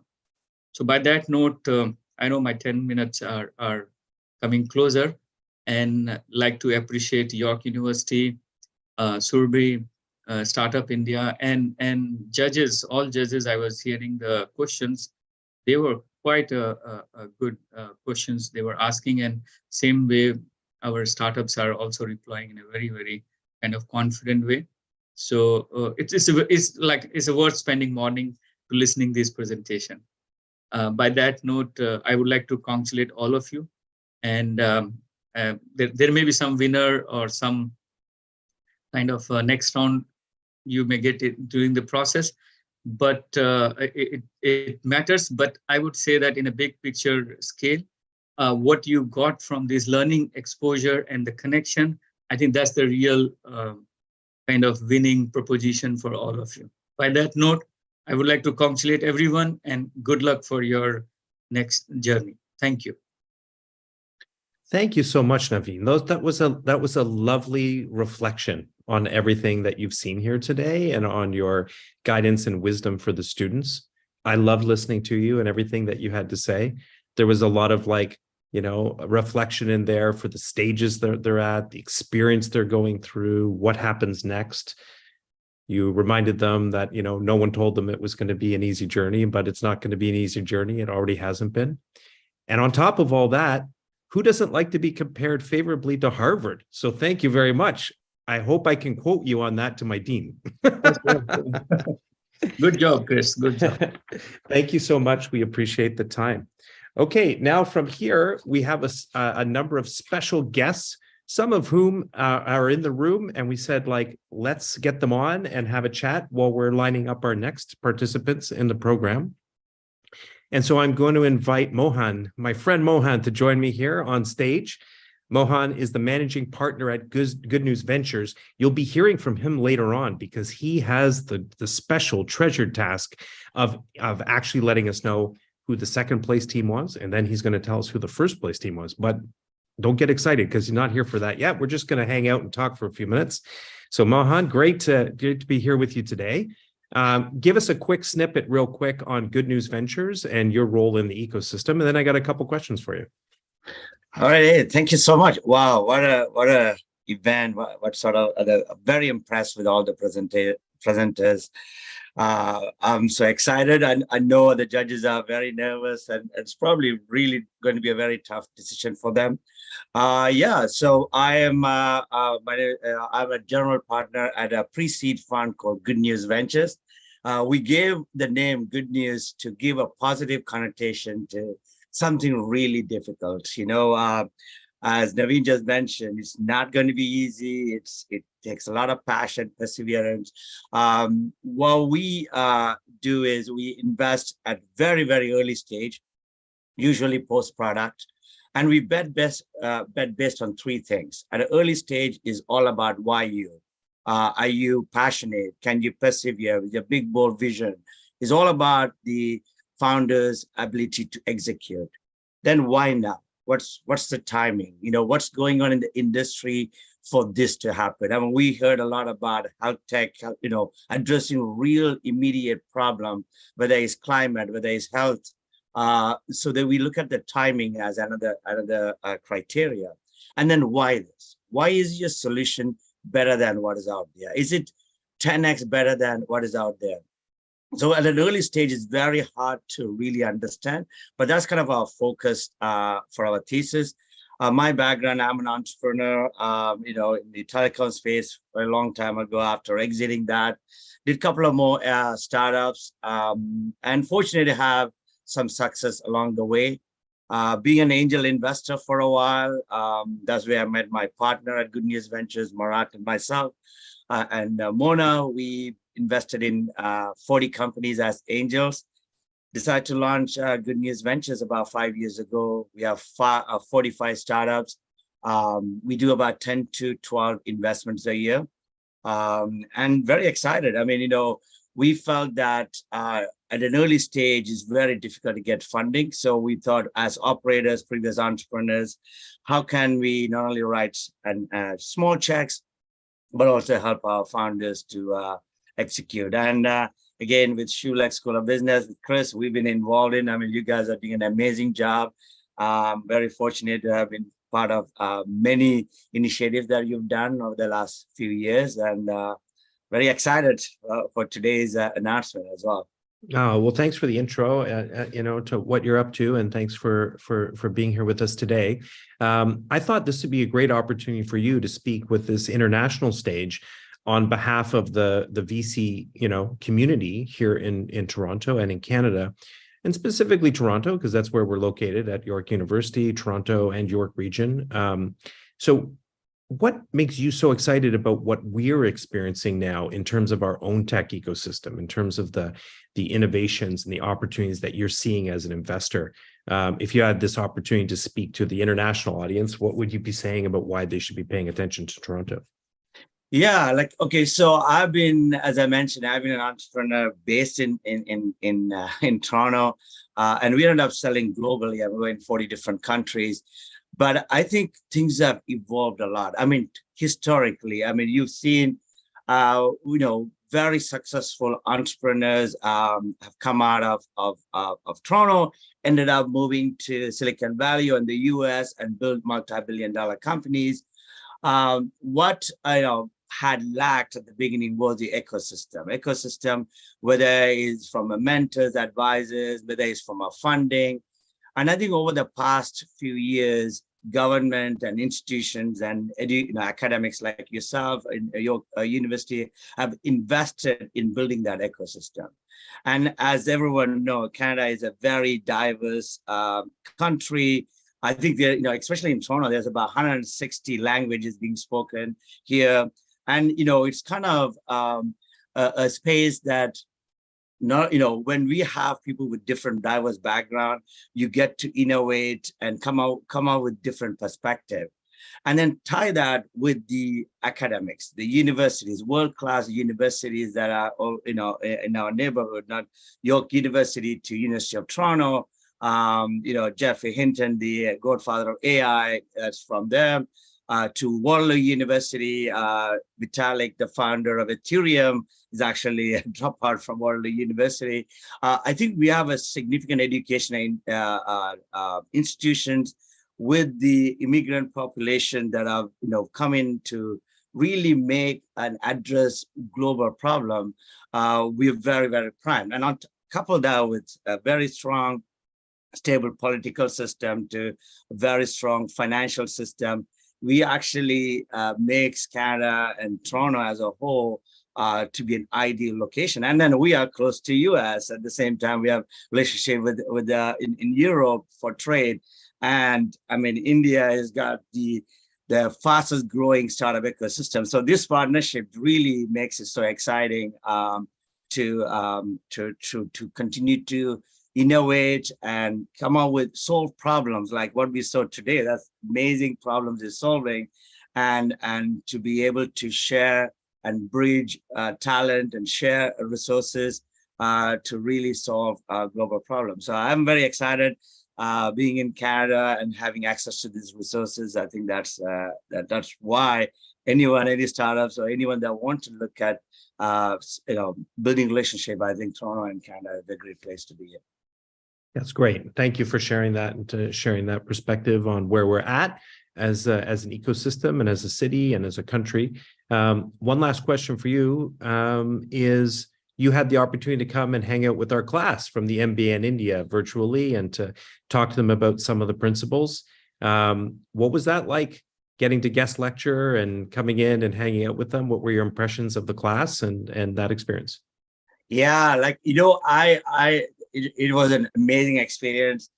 I was truly amazed at, there are students, but I think, I must say though, even though I've gone through so many startups, I learned a lot. Again, learned to fail and learned how to avoid the same mistakes again. A lot of lessons learned. But I realized that I learned a lot more now from entrepreneurs, the young entrepreneurs, and I was blown away. Even the questions and feedback some of the students actually provided. So I could see that the entrepreneurship, the knowledge, then how students and young entrepreneurs look at solving problems are extremely different. And for me, I came to speak, but I also learned a lot through that process. And I must say how gracious most of them. Again, part of that is pretty much every single student had reached out to me afterwards and share their own, comments or wanted to stay connected. I think that goes a long way in terms of building their, again, being very hungry for knowledge, wanting to build a network, and surrounding themselves with the right people for them to succeed. And I think that goes a long way. And I think I appreciate that. And I was the first to accept everyone's invite. And I hope I'll get a lot more chances to work with some of those students in the future as well. That's awesome. Thank you, Mohan. And thanks for also all the work that you do, taking our students on for placements as part of 6960 with my class and the other programs at the school. We appreciate you, and we'll see you back soon. When the judges are ready, you'll get to bring us the big news. But it was great for everyone to get a chance to meet you and to hang out. So thanks for the time. Now, with that, I'm going to introduce our next guest, and we're going to go to the Parliamentary Secretary to the Minister of Foreign Affairs, Maninder Sidhu. He's a Member of Parliament from Brampton East. He was first elected as a Member of Parliament for Brampton East in 2019. And he was appointed by the Prime Minister, Justin Trudeau, in 2021 to be Canada's Parliamentary Secretary to the Minister of Foreign Affairs. It's a long history and track record of working internationally, nationally, and also with great impact on a local level here within the community. And we're excited to have him here today. Welcome, and we're looking forward to your greetings.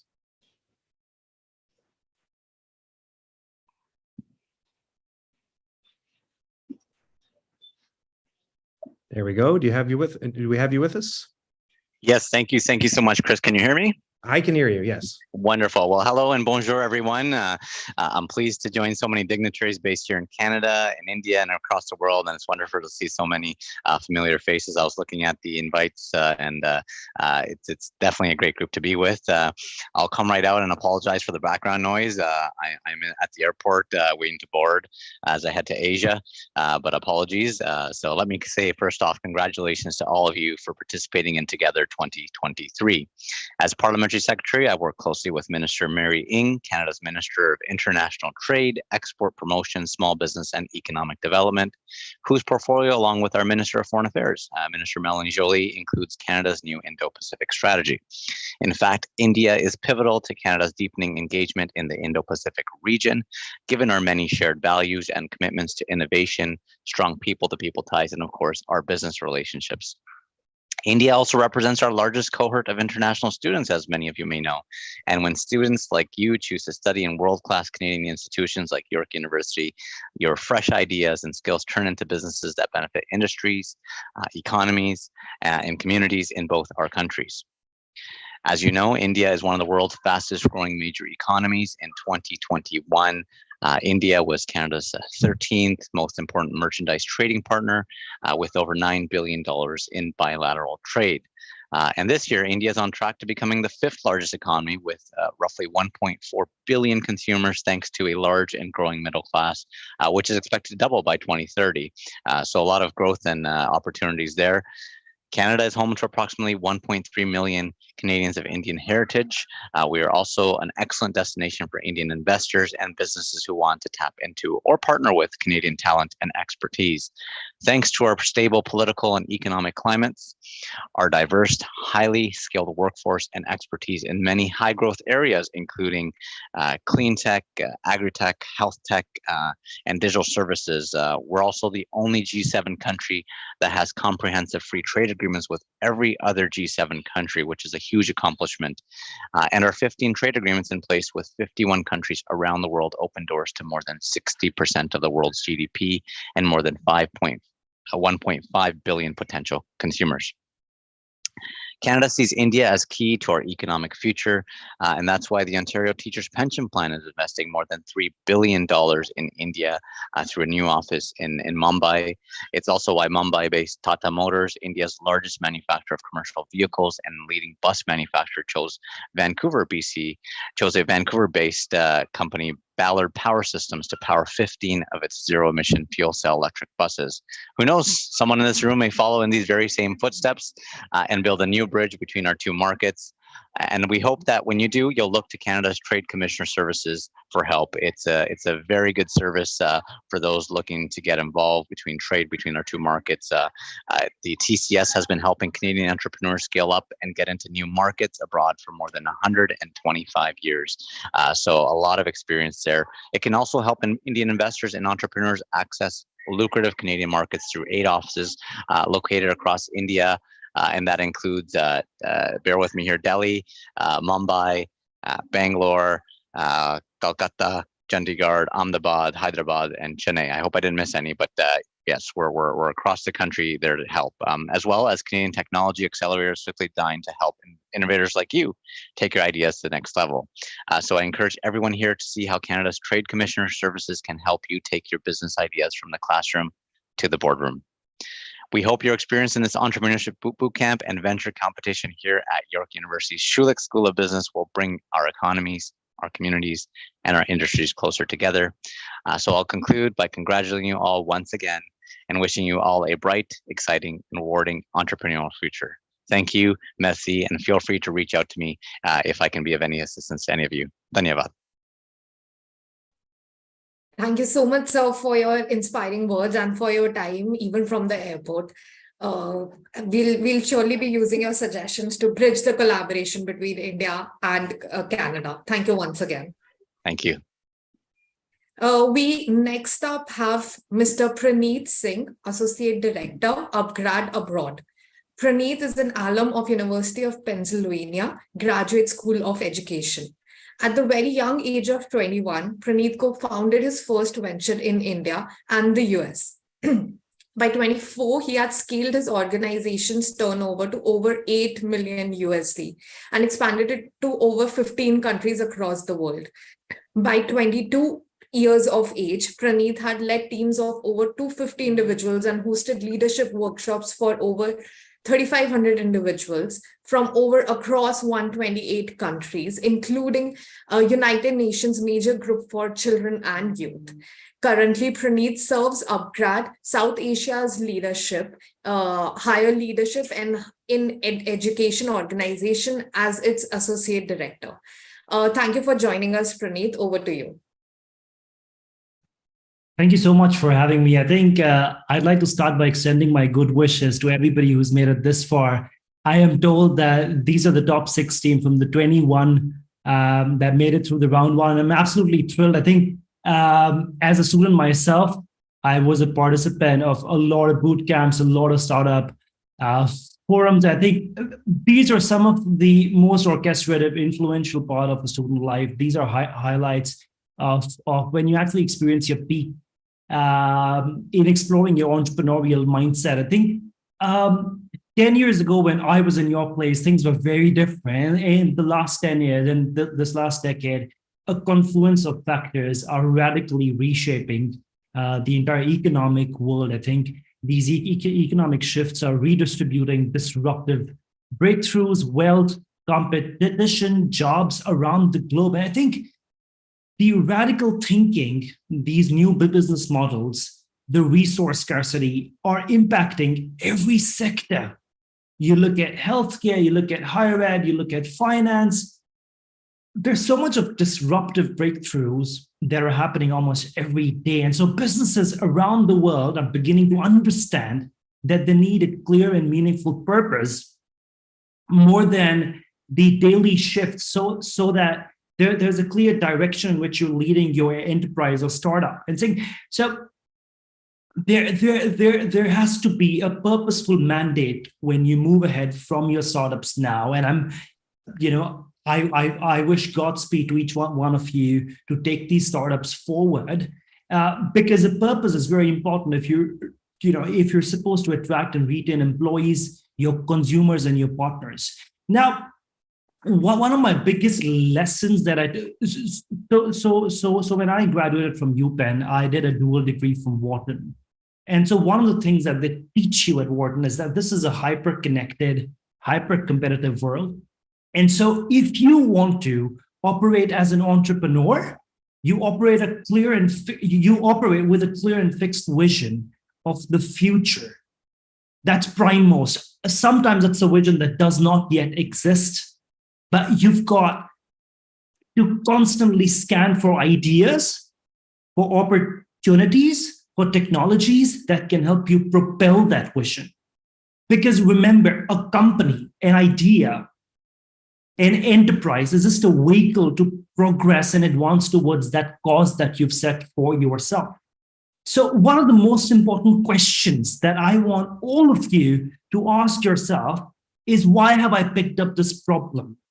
Why is my idea not solving the symptom of a problem, but is solving the root cause of the problem? These two are very different. While it may seem that, hey, I think I'm kind of solving the issue, sometimes the symptom is very different from the root cause. And so if you succeed, would you be able to change the lives of a billion folks around the world? I think moving forward, one of the things that has changed, gravely is any millionaire as an entrepreneur is not just limited that if they got $1 million startup. I think it means if they can impact the lives of 1 million folks around the world. Likewise, a billionaire means someone who can impact 1 billion lives. So ask yourself, what question are you asking that nobody else has been asking?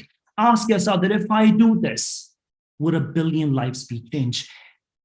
Sometimes, because I've been a startup founder myself, I think one of the biggest complexity that comes to us is, do I really have to learn AI? Do I really have to learn machine learning? Do I really have to learn cloud computing to make sure my startup is more powered by technology? Well, actually, no.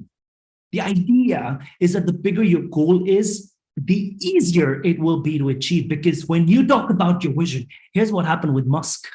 Musk's vision is so audacious, so bold, that the smartest minds in AI jumped in. The smartest minds in machine learning jumped in. The smartest minds in cloud computing jumped in. People will figure out the how. You've got to be clear with the why and the what. A lot of startups are now more radically thinking. We've got a startup called Moon Express that's mining for minerals on the moon, that's mining for natural resources on the moon's surface. If you're an entrepreneur, or if you'd like to be one, keep in touch with this foundation in the US called XPRIZE. Then you've got startups in the US that are making diseases optional, whether it's a heart disease or cancer. There's just abundant use of data, of bioinformatics, that's taking the world by a storm. And so my frame of reference that I'd like to pass on to you guys would be, how are you, through your startup, going to enhance human experience and build a better world than the world that you inherited? If it's in line with SDGs, well and good. Even if it's not, that's not the point. The point is, are you enhancing the human life? Or are you redefining what it means to be a human? I think that's the core of being a successful entrepreneur. Sometimes I'm asked, do you always have to have a lot of passion? I think passion is a very, very mundane thing now. It's obsession that you need. It's a mad obsession to create something better for the world, but it has to be infused with your personal values. Remember, that's the only differentiator between one startup founder and the next. It's how much your idea is infused with your personal values. But that said, I think one of the biggest lessons I've learned as an entrepreneur is never be married to your idea. Always be on the lookout. How do I make it better? If you've got to hire bigger, better, stronger employees, then you've got to be open. But remember, one of the other thing is that there's no better time to operate your startup than now. Analytics, cloud computing, AI, ML cost you 100 times lesser than they did 10 years ago. Cloud computing, or just getting some analytics or extrapolating some inferences from a stream of numbers would cost you 100,000 USD 12 years ago. It costs you less than 100 now. So there is no time better than now. But I want you guys to be moonshot thinkers, to be thinking 10x. Sometimes, you know what helps the best if you're not from the industry you're operating in. Because if you're from the industry, you're so conformed to the status quo, you're so conformed to how things have always been. But when you're not, you're 10 times better because you revisit the fundamental truths of that industry. You challenge what the industry leaders have always believed to be deeply true. So a moonshot thinker who's thinking at 10x does not think about incremental growth. He or she thinks about disrupting and redesigning the entire industry. That's what Elon Musk did. So to succeed, you have to sometimes throw the rule book out of the window and be prepared to fail. Every failure always leads to bigger, better, bolder ideas. I remember I was in Spain for a conference, and on the conference main door, there was a quote that said, "You're the youngest you will ever be, so take as many risks as you can. But you're also the oldest you've ever been, so trust yourself, trust your instincts, trust that somehow you will always know through your gut, through your experiences, which way to go. You will figure it out." And I think the last lesson that I want to leave with you guys is asking for help is not a sign of weakness. It's a sign of strength. It means you're accepting, you're internalizing, you're embodying that, hey, I don't know X and I want to know about it. I don't know Y, but I'd like to learn about it. So always make sure that you're asking for help. My life has, has been very unconventional. I've always challenged the status quo. I think I started as an entrepreneur. Prior to that, I was working for the UN. So I started with working on SDGs, started building my own startup, then built my second startup. Then now I am into a job. But here's another idea that I want to talk about with you guys as I have time. Entrepreneurship doesn't always mean that you have to run a startup. Entrepreneurship can also be practiced at a job. You can be an entrepreneur and still be at a job. I think I have never felt in my current workplace upgrade as we change millions of lives every day. So we've got about 7.7 million students that we work with, and we send them across the world. But I think entrepreneurship is so highly coveted as a skill right now. And I can tell you that whether it's India or the US, where I worked for 7 years, whether it's Canada, the diaspora that's moving anywhere across the world values the skill called entrepreneurship. It's synonymous to problem solving. It's synonymous to big, bold, audacious thinking. It's synonymous to the leap of faith that you take that somehow I will figure this out. I think with entrepreneurship, always remember there has to be accountability. I think one of the biggest lessons I've learned is it's not just the idea, it's following it all the way through to the realization of that idea. From 0 to 1 is a long journey sometimes it's short. But I think the most resilience needs to be exhibited when you're following the idea through, when you're learning each time you talk to your consumer. I think that's the biggest lesson I've learned, that I always keep my consumers at the heart of business. We talk to them every day. We learn so much from them. And I think ideas are not unique to one person or two or three or four. You have to love your competition. You can't do without them. Sometimes it's just that you have to keep in touch. You learn what they're doing great. It's not that you have to replicate everything. But I think there are things that you do, you know so much more, or you do so much better than your competitors, and that's okay. But sometimes they can be doing something that's, even stronger. And that's all right. Long story short, there are things sometimes that you don't really have to replicate because it doesn't fall in line with your purpose. First thing I'm going to want you guys to do is have a bold, big purpose of where you want to head and what is it going to do.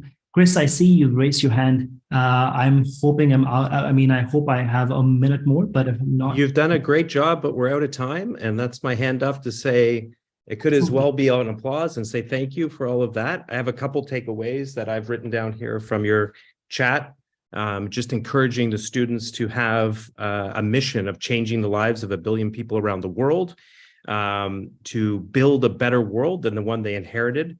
And my favorite one, which I think every year I give someone like a t-shirt award kind of quote for best quote. So I love this one. You could tell me if you stole it because I haven't heard it before, but that they need to have a mad obsession infused with their personal values. So that one I love and is definitely quotable. Thanks for your time. We're going to welcome our next guest now, and for your words. Thanks.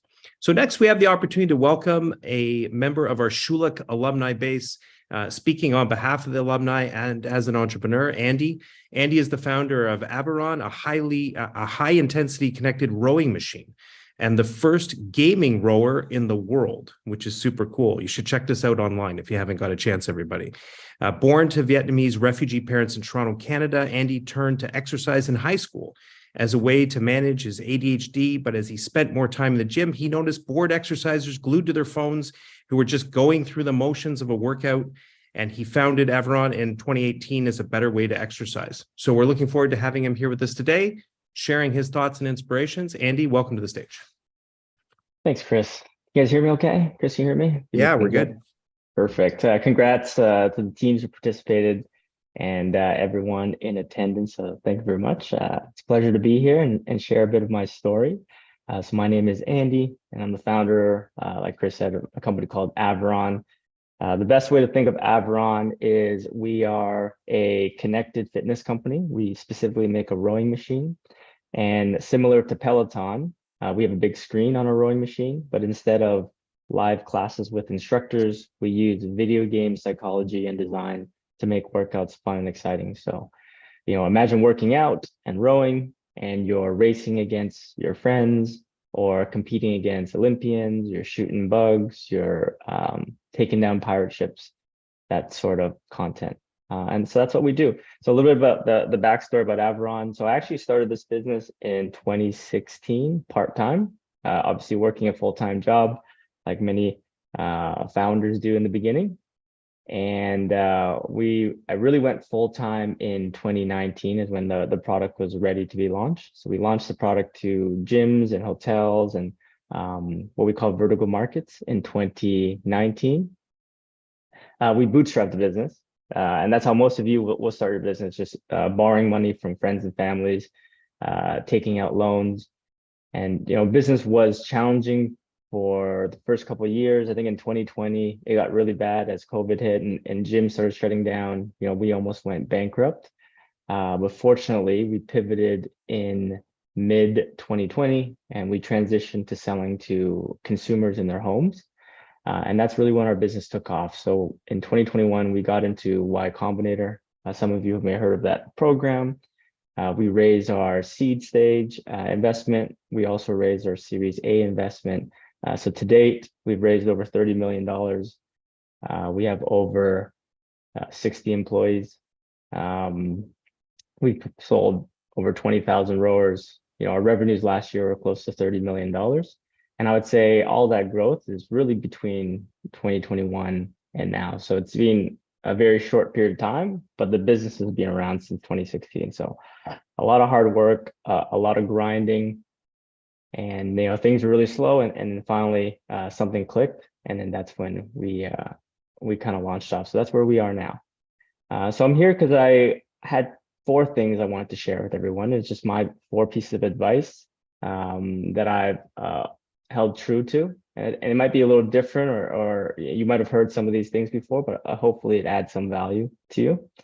So I'll keep them short. So the 4 ingredients that I think are important for any entrepreneur, and the first one's very simple. You've all heard this before, but I want to remind you is you need to work hard, and there's a lot of sacrifice. you need to work hard, and you need to work harder than your peers. And you have to work hard when you don't want to, and you have to work hard when there are things you don't want to do that you're going to have to do. I think that's really important. I think all of you here are, listening, work hard. That's given. But working hard when your friends are going out and they're inviting you to come out and hang out with you, or being lazy on a Sunday, those are the most important times in which you need to work hard. And so it's just a grind. And I'm sure you've heard that before. The next ingredient that I really think you need, and these are really just 4 ingredients. They're not really like advice. These are things I think you just need to have to be successful. The number 2 one is you need to make the right decisions. I know this one's an interesting one.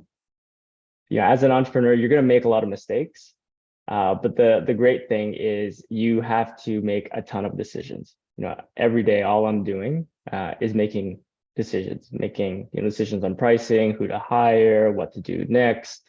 And as long as you are constantly making decisions and you're putting the company in the right directions, and you're making more correct decisions than incorrect decisions, you'll be in a good place. So, I make mistakes every day, and I've lost this company millions of dollars due to my mistakes.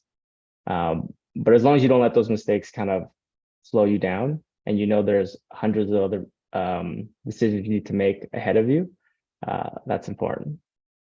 And number 3, so these last 2 I think are the most important, and ones you may not have heard of.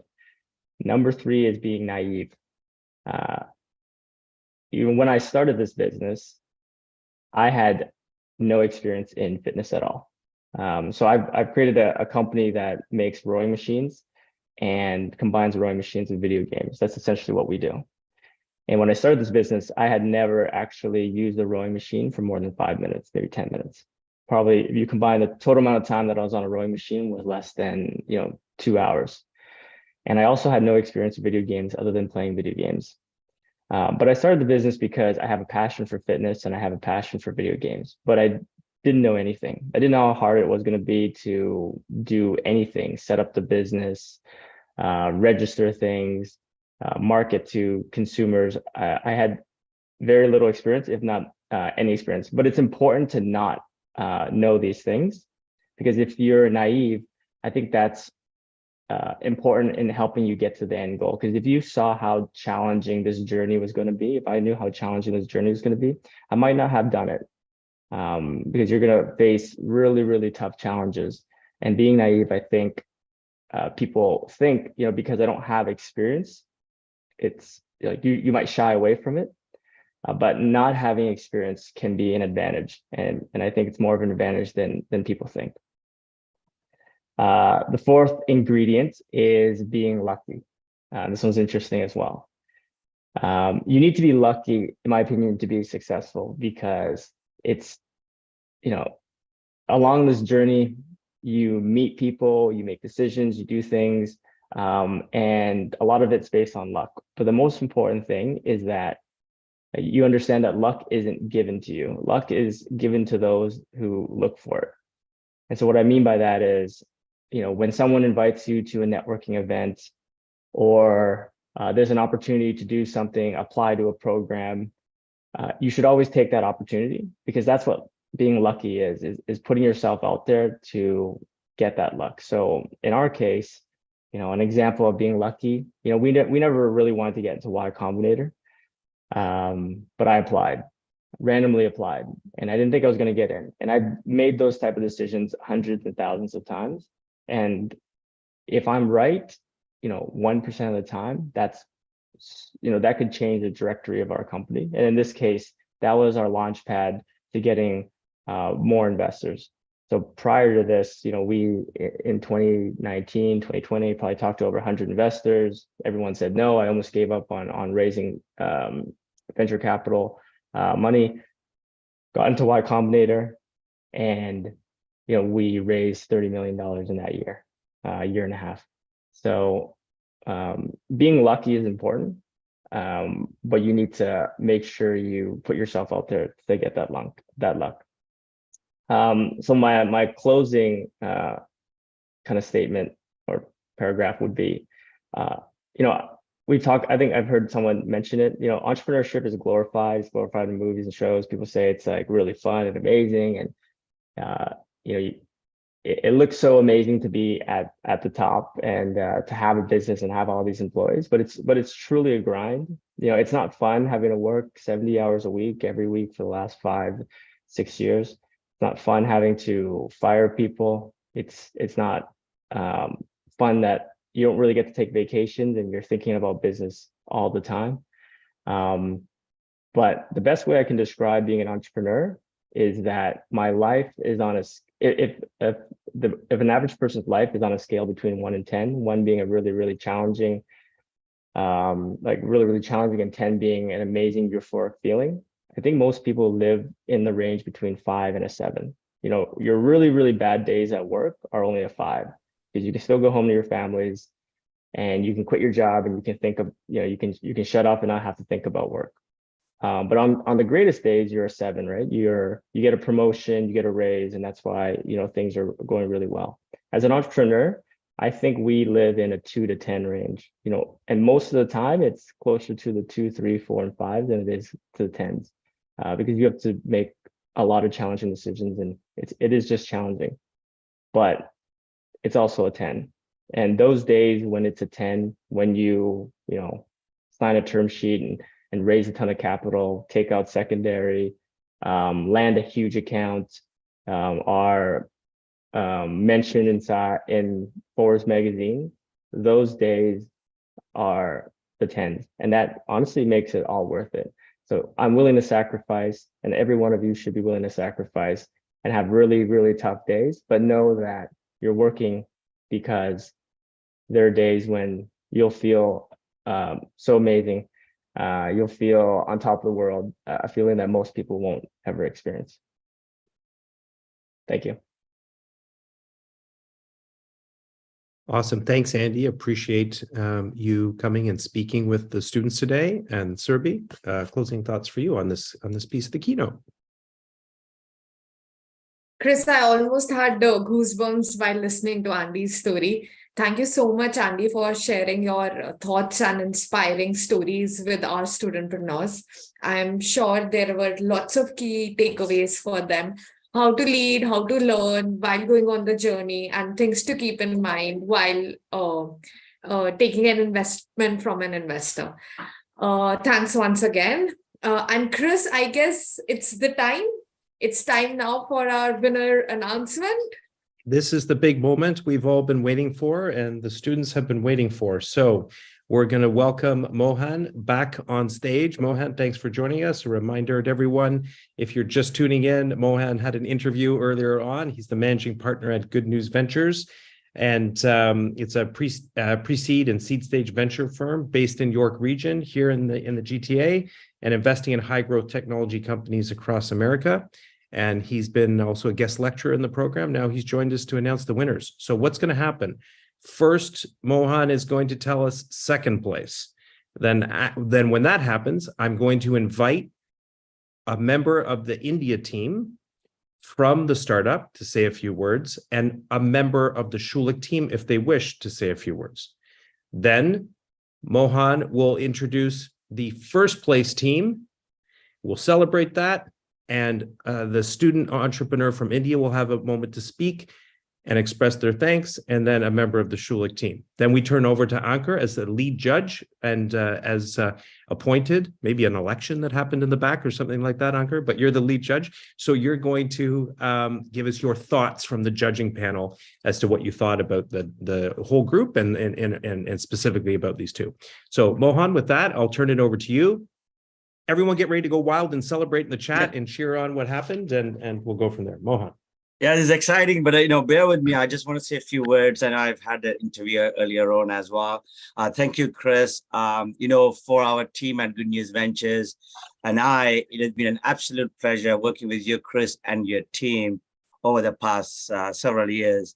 To be honest, it's so amazing to see how the event has evolved with a successful partnership with you at Schulich School of Business and the Startup Canada, Startup India's collaboration with the Indian government. And certainly, congratulations to you and the team. I actually had the pleasure of being a mentor at the last 2 years and had the pleasure to be a judge this year for the semi-final pitch as well.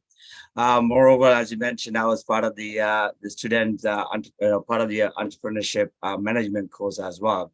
So first of all, I would like to thank all the participants. I mean, whether you are the finalists or not, who have put in your time and energy to showcase your innovative ideas and creative solutions that have a potential to transform the world. I mean, you had like so many inspirational speeches earlier on, and I think your entrepreneurial spirit and passion for creating new products and services is truly inspiring.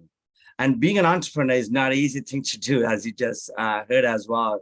You need passion. You really have to believe and believe in that vision you're building, perseverance, and you have to take a lot of rest. And I commend you all for taking that step towards entrepreneurship.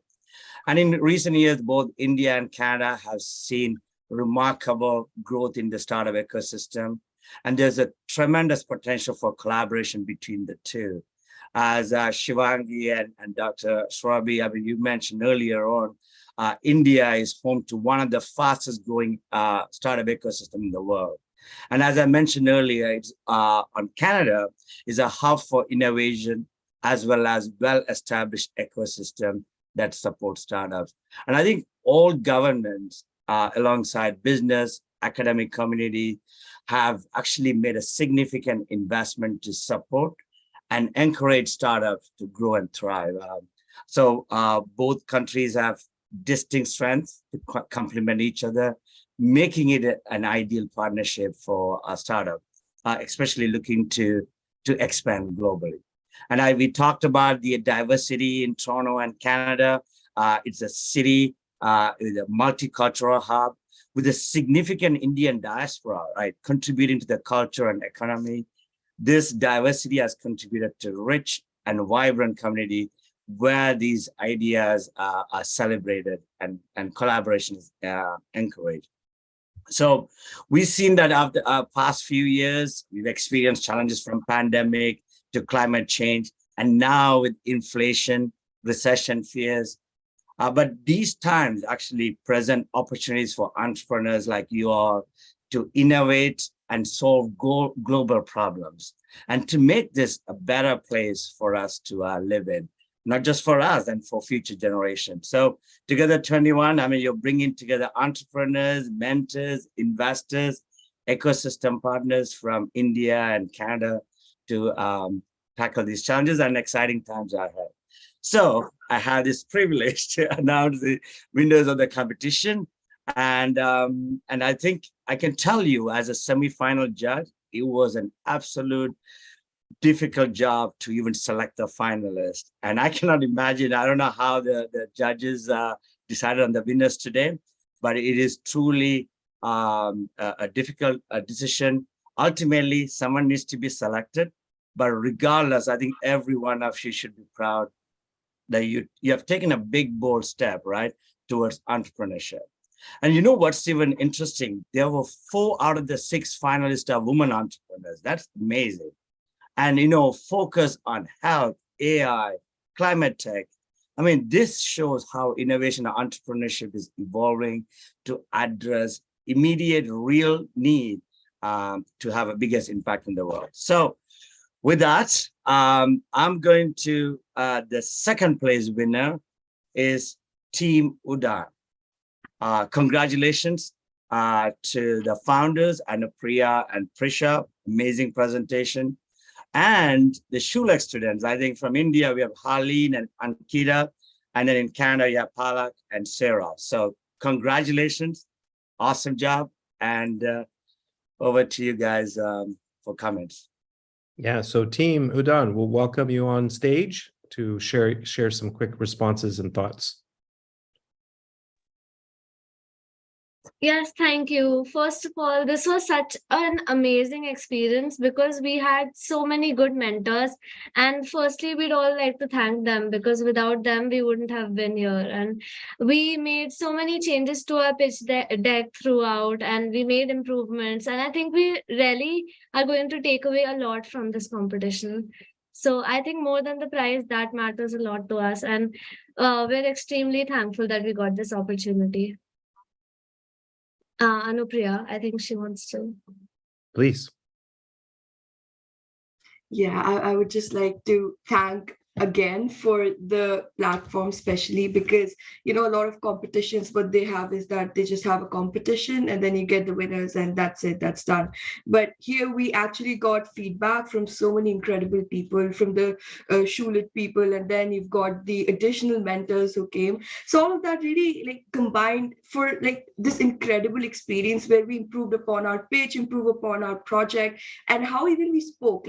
Before this, I would say that we were not as confident, but then from feedback from the mentors and then on how to speak, and they even told us all of the little tidbits on that. So that really helped us along the way as well, and we were able to deliver our pitch to a satisfactory mark. So for that, I would like to thank the mentors and of course Together 23 as well. Thank you. That's great. Thank you. Thank you both. If anyone from the Schulich team, you don't need, it's not mandatory, but if anyone on the Schulich team wanted to say a quick word, you can put your hand up digitally and we would let you have a quick comment as well too. But if not, perhaps you just want to let the stage be to your Indian entrepreneur teammates, and that's great as well. Okay, thanks and congratulations to the team. Okay, Mohan, back to you, and we're going to talk about first place now. Oh wow! Okay, so I guess I guess we were talking about drum roll, but congratulations! The first place winner is Timula. Congratulations to the founder, Akshay and Ankit. Your presentation was awesome, and a huge shout out to the Schulich student Karthik, Rishabh, Jimmy, and then here in Canada, Andrew as well. So, job well done! Congratulations and awesome! This is awesome. Great. So we'll bring the team up and get some comments and thoughts. Thank you so much. This was one of the best competitions around, and as the previous team talked about as well, when we participate in any competition, it's always about us pitching. I think this competition was the first one where it was not just about us. It was a total team of people across continents, people who were helping us, mentors who we interacted for the first time and were super helpful. So I think this was a great combo, and overall experience was super cool. And we'd love to connect with the judges forward and all the people present here. That's it. Thank you so much. Yeah, you're welcome. Anyone from the Schulich team who would like a comment?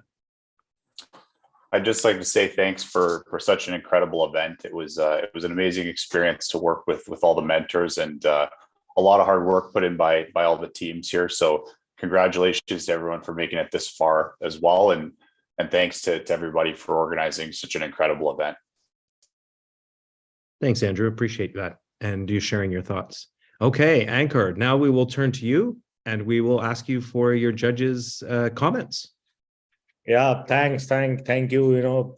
Thanks a lot, Schulich. Thanks all Startup India. I think it's a great opportunity. Now we have been interacting for the last 2 years. It's wonderful to see the platform. Not an easy job. I don't know why I was chosen, maybe Sunday evening impact, but difficult. I must say that, we have evaluated a lot of startups, a lot of startup competitions. This was the one where we actually took more than 30 minutes to decide the winner. So that was the kind of competition we had. We deliberated on each one of them, and it was not an easy decision. And not many times I would say that, because the other 4 winners were just maybe in the range of 1.5 marks. That was the difference. In fact, for few of them, we even thought about reaching out to them and mentoring them and taking them to a next stage, even though they were not 1 or 2. So, but I think what really excited us, all the judges and the investors, were that these students, they are really thinking big. They are really solving the large social problems. Like the team Udan, we just came to know after when we announced their name that they are 11th class students. You can never think of 11th class students having that much clarity and that passion. What stood out, and that is what I would like to point out, that entrepreneurship is something which every student should try. You should first try entrepreneurship. If you do not get anything, then go for a job, because it teaches you so many things. And what made these two guys and other four guys stood apart is largely the execution. One, the execution which you have done today, because idea in itself does not count even a 1 rupee. What counts is an execution, what counts is a team, what counts is a market scale, and more importantly, is the passion. Because you are gonna pivot, you're gonna change. Are you in a right market, right space with the right team? And that is what I think made us very clear and easy to put these two teams, maybe just one point ahead other than others. So on behalf of all the judges, I would really thank and congratulate all the 6 teams. Thanks once again. Thank you for giving us this opportunity. Thanks, Ankur, and appreciate you giving your comments on behalf of the judges. And I appreciate you. You've been there from day one, helping us out. And we're one of the first people to put up their hand and say, I'm in, I'm going to help do it. And that's why we love having you come back every year and to be that continuous voice throughout the program. So thank you for that. Surabhi, any quick thoughts before we go to our next guest? Firstly, a huge congratulations to the top 2 winners, and also to the other 4 winning teams, because not that they have won, but they are lined up to see many more opportunities going forward. So go celebrate, you deserve it. Thank you, Ankur and Mohan, for your time and constantly supporting us for conducting this event. Looking forward to be engaging with you in future as well. Over to you, Chris. Great. So yes, thanks again. And congratulations to the winning teams, the whole top 6. We have some important messages for you as we wrap up here, some important closing speakers who are going to share some thoughts as you go out and continue on your journeys. So next, I have the pleasure of introducing my friend Shai Noman. Shai is an incoming instructor at the Schulich School of Business and also the CFO and co-founder of Montaro. Montaro is an e-commerce channel builder focused on Amazon. And Shai, before he headed down that path, he held equity research and consulting positions at Scotiabank and Omer's Ventures, and was also the right hand and advisor to one of our most famous angel investors in the country, Joe Mimran, on Dragon's Den. And so behind the scenes, he was working on a whole bunch of different deals and things for Joe and his investments. He's a wonderful Schulich alumni, an IBBA grad from 2004, and spends a lot of time coming back to help the school. He has also been a mentor in the program. And so he's going to bring words to the students today, speaking really on behalf of the mentors in the program and what that experience was like. Shai, welcome to the stage. Thank you for the warm introduction, Chris. I hope my remarks live up to that intro. So, when I saw that the schedule for today and realized that I'd be speaking right after they announced the winners, I thought to myself, how am I going to follow $20,000 in prize money? And so then I decided that maybe I should use this opportunity to acknowledge some of the winners that we may not have seen on the podium today. And so first off, the biggest winners, we should all be celebrating our every single student team. For the past 3 years that this event has been running, I'm continuously blown away by the talent that it draws in terms of creativity, drive, business acumen, tenacity, and enthusiasm. More importantly, the growth mindset exhibited by these entrepreneurs allows them to iterate and refine repeatedly on their projects, often in the face of some pretty blunt and discouraging feedback from, unfortunately, myself and my fellow mentors. And while all the teams may not be going home with a trophy, as the wonderful Stimulier and Team Udan are, but I would argue that we've all won something much more important. The skills, perspectives, memories, contacts, and friendships they formed are foundational for their personal and professional development going forward. The Schulich School of Business, my wonderful undergrad alma mater, and Startup India are also great winners. They've helped develop yet another cohort of fierce entrepreneurs and entrepreneurship-minded professionals. With that, not only have they advanced their mandates, but also their reputations as epicenters of startup activity in both India and Canada. Our generous partners, speakers, and sponsors are winners too, because in exchange for their kind support, they've been associated with one of the greatest and fastest growing startup ecosystems in both countries. And finally, if you would indulge in a moment of self-interest, I'd like to count my fellow mentors and judges and myself among the winners. Not only have we won the opportunity to pass our knowledge and expertise onto these young entrepreneurs and meet some incredible people in the form of our fellow mentors and judges, but on a personal note, I found those Friday morning sessions inspirational. I have to admit that Fridays are tough in startup life, kind of like in every other day, because after a long week of constantly fighting fires, I'm occasionally tempted to ease up a little bit. But after an hour of experiencing the passion and grit of the Bye Bye Waste team and the brilliant insights of BK Sethi and Soham Mondal as mentors, as I'm sure my other fellow mentors have experienced in working with their teams and their fellow judges, well, I can say that effectively served as a big kick in the butt to make sure that my Fridays are as productive and as forward thinking and as resilient as all my other days, and incentivizing me to finish the week strong. And so I urge all of us to think of ourselves as winners. And most importantly, like I said, the student teams, because of everything we've gained, trophy or not. And so I would like to provide my heartfelt thanks to Chris and the Schulich team, and Surabhi and the Startup India team, and all the other participants for putting on yet another wonderful together event that has made winners of us all. Thank you. Thank you so much, Shay. Thank you for your time and also sharing the inspiring thoughts with our audience. Looking forward to see you next season as well. Thank you for the invitation. Chris, I'm and I already would love to dropping a come back. slot for Shay next season. That's amazing. Shai, we're going to get you back in, of course, as a mentor next year. And that was a great set of closing thoughts. Thank you. We appreciate it. We'll see you on campus. Okay, next up, we have the opportunity to introduce Jennifer Debeni, the Minister Commercial, the Canadian High Commission to India for the Government of Canada. And Jennifer took up her position as Minister Commercial Affairs at the Canadian High Commission to India in October 2022. In this role, she's responsible for Canada's commercial relations with India, Nepal, and Bhutan.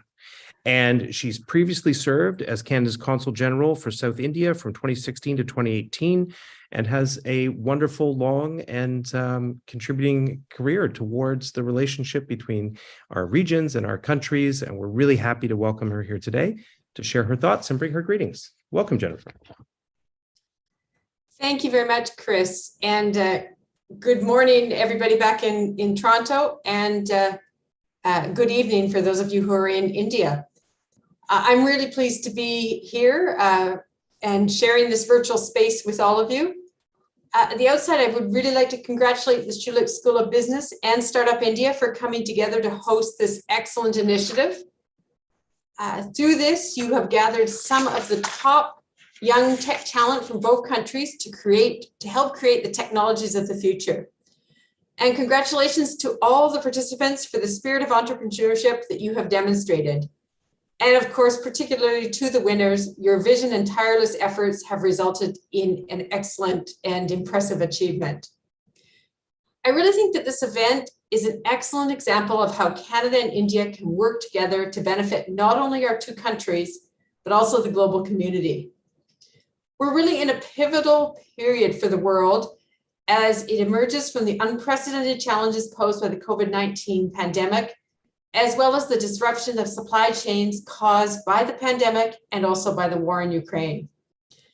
It is more critical than ever for us to come together to build back our economies better and forge a more secure future. One of the crucial pillars of our broad-based Canada-India bilateral relationship is collaboration in technology. Canadian capabilities and expertise in innovation, industrial research and development, and technology commercialization align with Indian priorities, including researcher mobility, science education reform, and gender parity in STEM. We have already seen major commercial successes in the Canada-India Technology Partnership. I'll just touch on a few examples. Right now, Mahindra and Mahindra customers experience a more intelligent in-car driving experience with Canadian software technology. We have Canadian technology provided by Clearford, treating water and wastewater across India, including in some very small and remote areas. Millions of Airtel and Jio subscribers add money to their accounts every day using software that was developed in Ottawa. And Canadian software also helps millions of Indian taxpayers e-file their income taxes each year. These examples demonstrate what Canadian and Indian innovators can achieve when they come together to find solutions to address the needs of individuals and businesses. I am convinced about the potential to do more together because of the range of well-established institutional partnerships and programs we already have in place. I will just mention briefly the Canadian International Innovation Program, which is currently funding joint R&D projects in partnership with India. We actually have 8 PDA companies in India right now, and they are involved in power and electrical grid, the power and electrical grid sector. I'll also mention some of the other really interesting work that's going on. Grand Challenges Canada has been working to support innovative solutions in maternal and children's health. The Canadian India Accelerator Program has had great success in supporting female technology and innovation entrepreneurs. I'll also mention that Canada has really built an innovative ecosystem that connects foreign and domestic ingenuity and creativity through a variety of international initiatives, incentives, and funding programs. Many of you will know we have 5 technology superclusters in India that support leading companies choosing to innovate in Canada through market-facing collaborative partnerships with academia and government. Just touching briefly on the Toronto-Waterloo corridor, this corridor alone has more than 15,000 tech companies, including more than 5,000 startups, and nearly 300,000 employees in high-tech industries. It also has an exceptional talent pipeline with more than 420,000 students across 16 post-secondary institutions. Canadian universities like the Schulich School of Business are doing an admirable job of creating linkages between Canada's innovation ecosystem and students like those involved in this challenge. This competition really provides an excellent example of how students can be challenged and pushed to achieve excellent outcomes. More and more Canadian universities and colleges are collaborating with Indian institutions in research, joint programs, and student and faculty exchanges. We're aware of over 550 such collaborations operating across all disciplines. Canadian universities are certainly known for their student-centric approach, which gives students the support and flexibility to broaden their horizons and excel in the areas that they are passionate about. Canadian universities are also known for their innovative programs, such as co-op education and entrepreneurship opportunities that offer real-life work experience, whatever your level of study or focus may be. The strength of the Canada-India bilateral relationship and of our people-to-people ties between our two countries really position us to leverage further opportunities to their full potential. Entrepreneurs and potential entrepreneurs like yourselves will be important drivers to achieve this goal. So again, congratulations to all the winners and to all the participants in this competition, and I wish you all the best in your future endeavors. Thank you very much. Thank you, Minister, for taking out time and sharing your thoughts. We look forward to collaborating with Canada and bridge the gap between India and Canada startup ecosystem with bringing in new innovations and new partnerships. Thank you once again for your time. Really appreciate it. Next, we have a video message from Mr. Sanjay Kumar of India to Canada, Government of India. Mr. Verma entered into the Indian Foreign Services in 1988. He was stationed at the Commission of India and has been an active part of embassies of India with various countries, and to name a few, it is Vietnam, Turkey, before serving as the Consul General of India in Milan, Italy. High Commissioner Verma is deeply passionate about IT, AI, cyber diplomacy, delivery of public people-centric services using these technologies. We are really looking forward to hear from Mr. Verma. Vito, can we have the video up, please? Thanks, ladies and gentlemen. My apologies for not being present here today amongst you in person.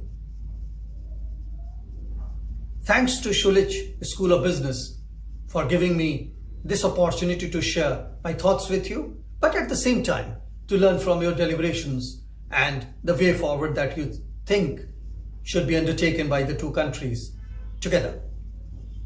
Together 2023 is built upon a successful foundation provided by Together 2022, which witnessed a number of conversations between the entrepreneurs and innovators of the two countries. The importance of entrepreneurship and innovation cannot be underestimated. They are in fact the building blocks for the future of the countries we live in, for the future of the societies we live in, and also for the future of the world at large. Many a times, these building blocks will provide opportunities for cooperation and collaboration. And I'm sure the innovation ecosystems of the two countries will take this opportunity seriously and try to move forward in creating more opportunities for each other.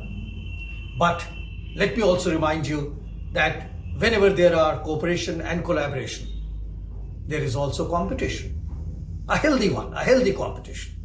So therefore, let the two ecosystems, let the two innovation ecosystems be ready for all threes: cooperation, collaboration, and competition. The startup ecosystem in India today is the third largest in the world. It has more than 60,000 startups, and it is increasing. The number is increasing at an immense pace. Many of these startups in India have given incremental innovations, but also complete solutions. Both of these have enriched the Indian society, India, and in fact, many collaborators outside India as well.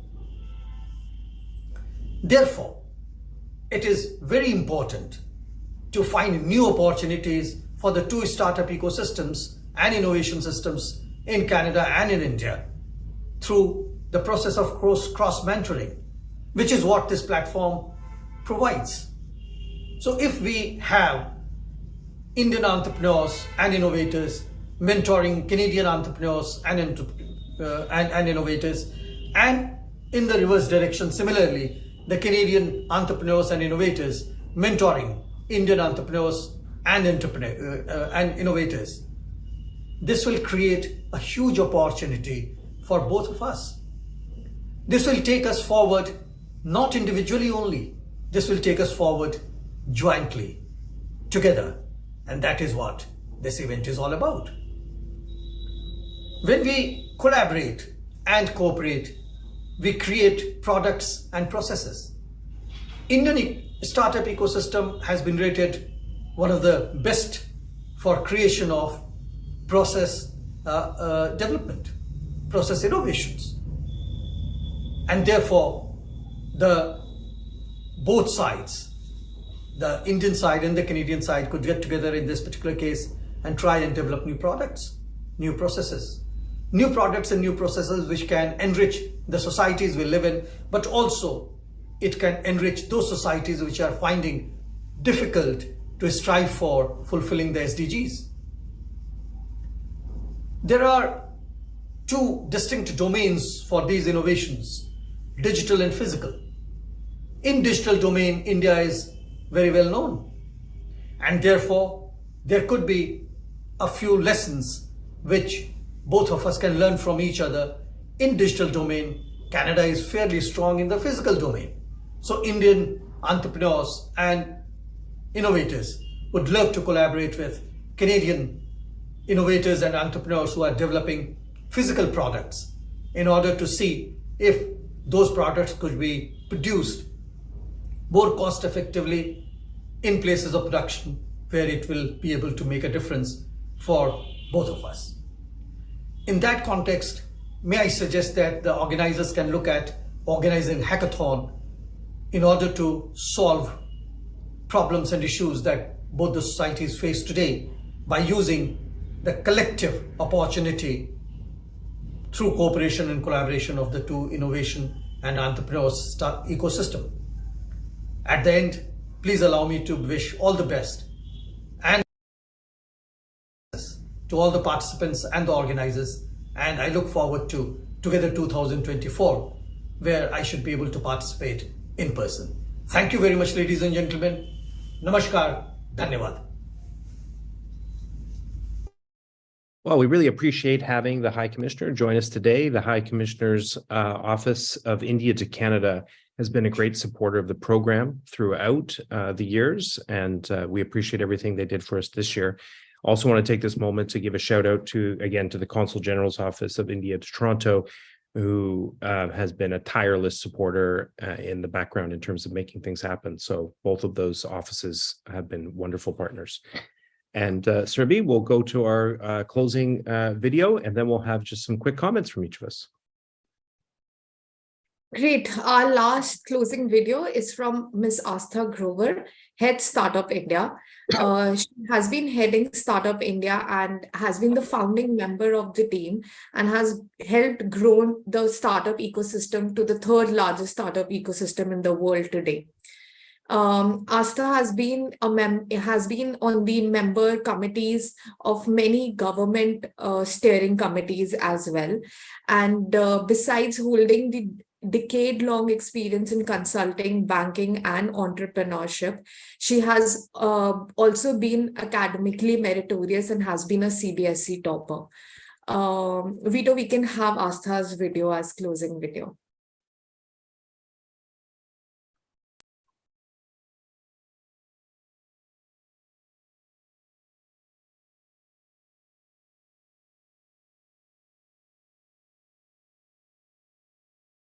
Greetings to all industry stalwarts, students, leaders, and startups from India and Canada who are present with us today. Together 2023 has been a fruitful and a successful collaboration between Startup India and Schulich School of Business. As we come to the close of the third edition of this coveted program, I hope that the boot camps that were conducted have empowered the students with the knowledge and skill sets required to ideate in areas that are of national and global importance, and transform these ideas to commercially viable business plans while developing a holistic understanding of the global ecosystems and the markets. With this, I would like to convey my sincere acknowledgements to Schulich School of Business, High Commission of India in Canada and Canada in India, Ministry of Economic Development, Job Creation and Trade of Canada. My gratitude to one and all who have been a part of this journey and have helped us make this a successful event. Once again, congratulations to all the winners. We look forward to bringing in new collaborations and partnerships to support the studentpreneurs of both the countries. This is just the beginning of an exciting new phase, upwards and onwards from here. Greetings to all industries. Wonderful. Again, Startup India, Astha Grover, incredible partners in this initiative, in this project from day one. Really happy to have those messages from her today. And with that, Surabhi, going to give you a chance for closing thoughts, and then I will share my closing thoughts with the group. Chris, I just have a few people and organizations to thank. And on behalf of Startup India, I would like to express our sincerest gratitude to everyone who made this event possible. A huge shout out to you, Chris, Vito, Shreya, and Swati, and the entire list of volunteers. without their dedication and hard work, this would not have been possible. I would also like to extend a special thank you to our guest speakers who took this time out from their busy schedules to share their insights and knowledge and making this a valuable closing ceremony. Lastly, I would also like to express my gratitude to all our attendees. Your presence and participation has made this event a great success. Chris, on the format, I'm so glad we could extend the format to multiple months rather than from last two editions wherein we were running a week-long cohort only. I've actually got some personal DMs as to how this has been more beneficial, and we are very happy that we could innovate on the program structure and the bootcamp ideation. Once again, many congratulations to all the winners and runner-ups of the program. I hope this was a fruitful engagement for you, and we are looking forward to bring in more collaborations. Chris, over to you. I hope I didn't bore you much. Thanks for those thoughts, Rabi. And first, thanks to you for being a great co-host today and for being fun to work with throughout the process. We should say thanks to both of our teams that are behind the scenes. I mean, you and I get to come out here on camera and do our thing, but behind the scenes, there's people like Shrey and Vito, and you've got people from your team that are there that have been supporting us throughout the process. So we really appreciate all the hard work. There's really, close to 100 hands that have gone into, or more than 100 hands that have gone into this behind the scenes, making it work. The mentors, the community partners, the trainers, the judges, everyone who has been a key part of the program here today, we want to say thank you to. I want to personally thank the students from the Schulich School of Business who have spent their time on this and their energy on the program. Without you, it would not be possible. I hope that you really heard what came across from a couple of the students who spoke here today in terms of talking about this team effort and what it meant to them. You heard the champion talk about what it meant to them to have a group of students from around the world that were behind them and working with them and supporting them in this endeavor.